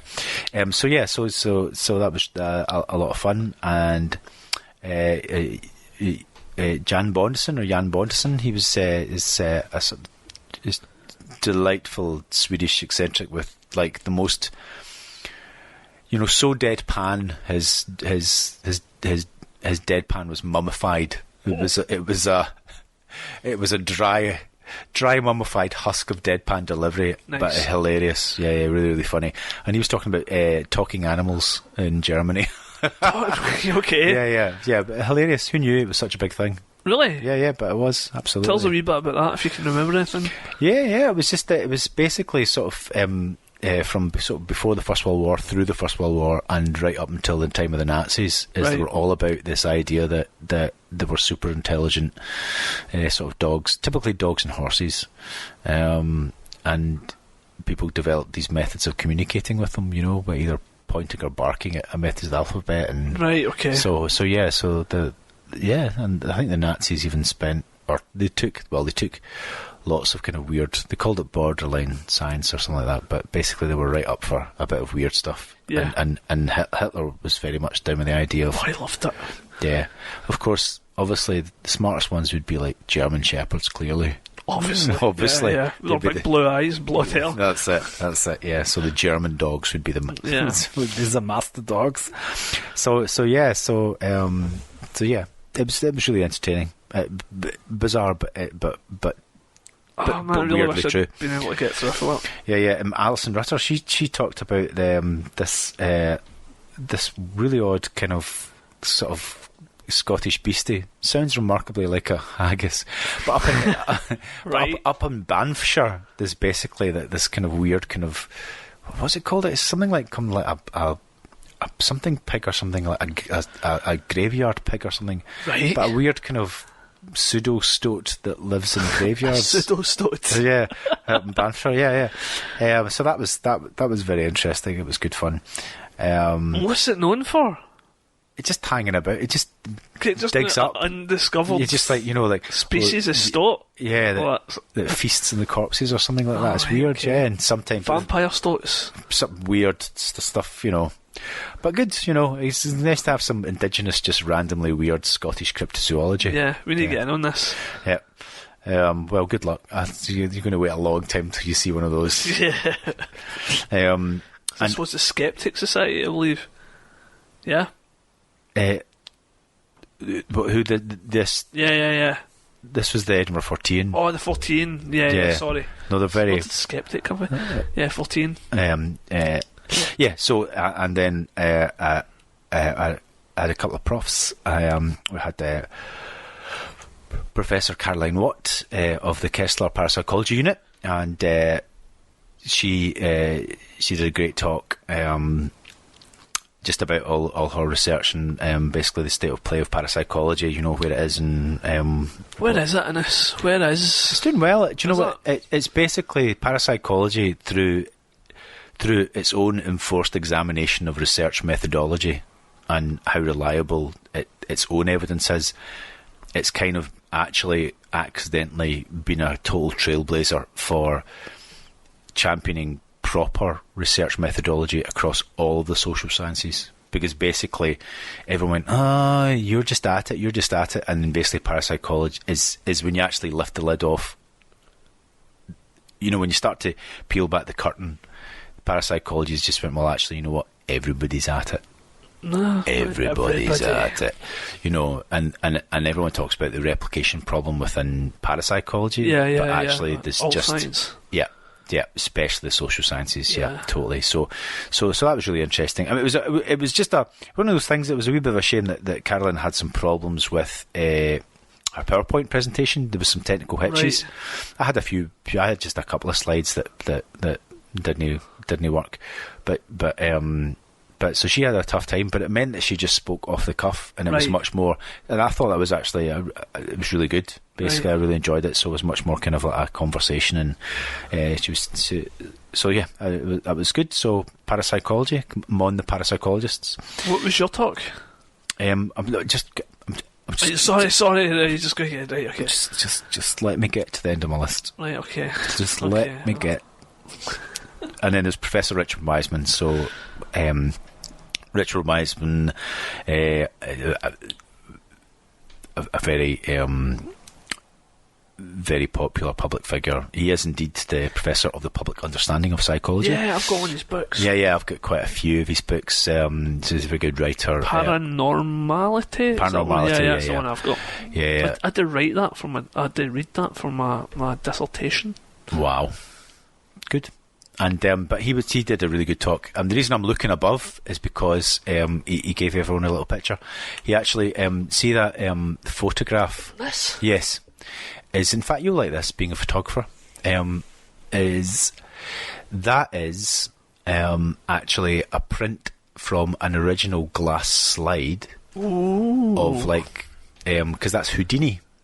Well, and you take it down and have an examination. But the reason why it's so special is that Houdini made a film, and much of it was actually filmed in Edinburgh. And as part of the publicity sort of machine, there were some still photographs taken, and the actual original slides were actually auctioned off, and Professor Wiseman bought one of them. Right. And then that's him. He made a limited edition of just 50 prints, right? And he gave them all to everyone that came. That's awesome, isn't it? I thought that was so sweet. That was really, really kind of him. And so this is a limited edition. This is a limited edition of Houdini in Edinburgh at the Waverley Station. At the Waverley Station. That's awesome. I really wish I went there. Yeah, there you go. You can't have it. That was really nice. But yeah, Richard was talking about sort of the latest book that he'd written, which was a lot because of the anniversary of the moon landing. A lot of people have been writing about the technical challenges. Yeah. But he actually wrote about it from the psychological point of view. Right. The psychological challenges. So that in itself is a really interesting angle. So that book is basically that's. I during that period, well, it was anniversary, I had a few discussions myself with folk on the moon landings. I'm a believer that they did it. They went there. That's did the just thing. So controversial these days. I know, but I can't remember. You believe they did it? Or? Yes. Yeah. But it was like, well, of course they did it, because we celebrate it as a big step in human history. If they just faked it, then they probably would have quietly tried to forget about it. But no, I remember we did that thing. It was good, wasn't it? And then that's it. But now they're really celebrating. They're like, no, this is a thing that happened. We did this, and look at it. Yeah, no, but I 100% believe that the moon landings were real. It really annoys me that people don't believe it. Other countries have been up and have looked at the landing site and can see. Yeah. Where people were tooling about on their little buggies. Yeah, there's no atmosphere. And also we went up and we left a mirror. Mm-hmm. And you can still fire a laser off that mirror to this very day. Yeah. So besides, do you know what? I am a bit of a moon conspiracy theorist, because I like the story that we did go there, but it's what we found when we went there. Oh yeah. So yeah, the whole thing that basically that UFOs were following. Yeah. And then they said, Neil, don't go out. There's UFO aliens out there. And Neil went, oh, I'm going. I don't care. It was a great book. I didn't come all the way here just to sit in my little thing. I'm going out to see them. Hello there. Yeah. It was a great book. It talks about that, for Neil Armstrong's point of view and Buzz Aldrin's point of view, that they were there and this thing was watching them the whole time. They were there and stuff. Exactly. And there's some entertaining and interesting whistleblowers that say that there was even there was a first mission to actually orbit around the moon, because they had a look at the moon before they actually went there. Yeah. And they went around the dark side, so it was the first time they went in the dark. They went in the dark side, and they apparently saw all these lights and stuff like that. And this little junior engineer or computer scientist was just like, oh well, can't wait for the headlines next day. And it was never talked about ever again. Yeah, so the dark side of there's like cities and stuff. That's right. But then again, the Chinese have had a look and there's nothing. So I think Fantasy Island. I mean, there are some mysteries that you think, oh, it's like an intoxicating, like paint thin, or like going back to you can huff the mystery or get you high, but actually there is no history, just the wonder that we actually did go, and we should be very proud. Yes, that people are like, there's more power in my mobile phone, and then the whole that's what made that an achievement. Yeah, if we'd went loaded with amazing technology, that wouldn't have been that big an achievement. The fact that we did it with barely nothing is what makes it an achievement, an extraordinary achievement. Yep. So Yeah, so that was the Moonlanders. What other speakers? From the top of my head, I don't think there were any other speakers at really? The Edinburgh 14 was conference. Was there not? Really? You want me to talk about me? Yeah. There we go. I did a talk called Paranormal Investigating What's the 14 Point? Yes, good title. And yeah, so it seemed to go down quite well. And what was that about? It was about the challenges facing paranormal investigators and whether it's worthwhile and whether or not you can make a difference, or what is the point. Basically, what's the point of paranormal investigating? And what was your conclusion to that? Well, it's just like, well, yeah, know your limitations, try and do as best as you can, and just people don't panic, basically. Yeah. You know, have a stab at the old scientific method if you can do it. Yeah. That's it, really. Good stuff. And that's my message to everyone out there. See if you are at home and, let's just say, randomly a basketball starts to roll towards you. Don't be upset. You pick up that ball and you bounce that ball. And whenever you're upset or sad, always remember, it's your ball. That was beautiful. Yeah.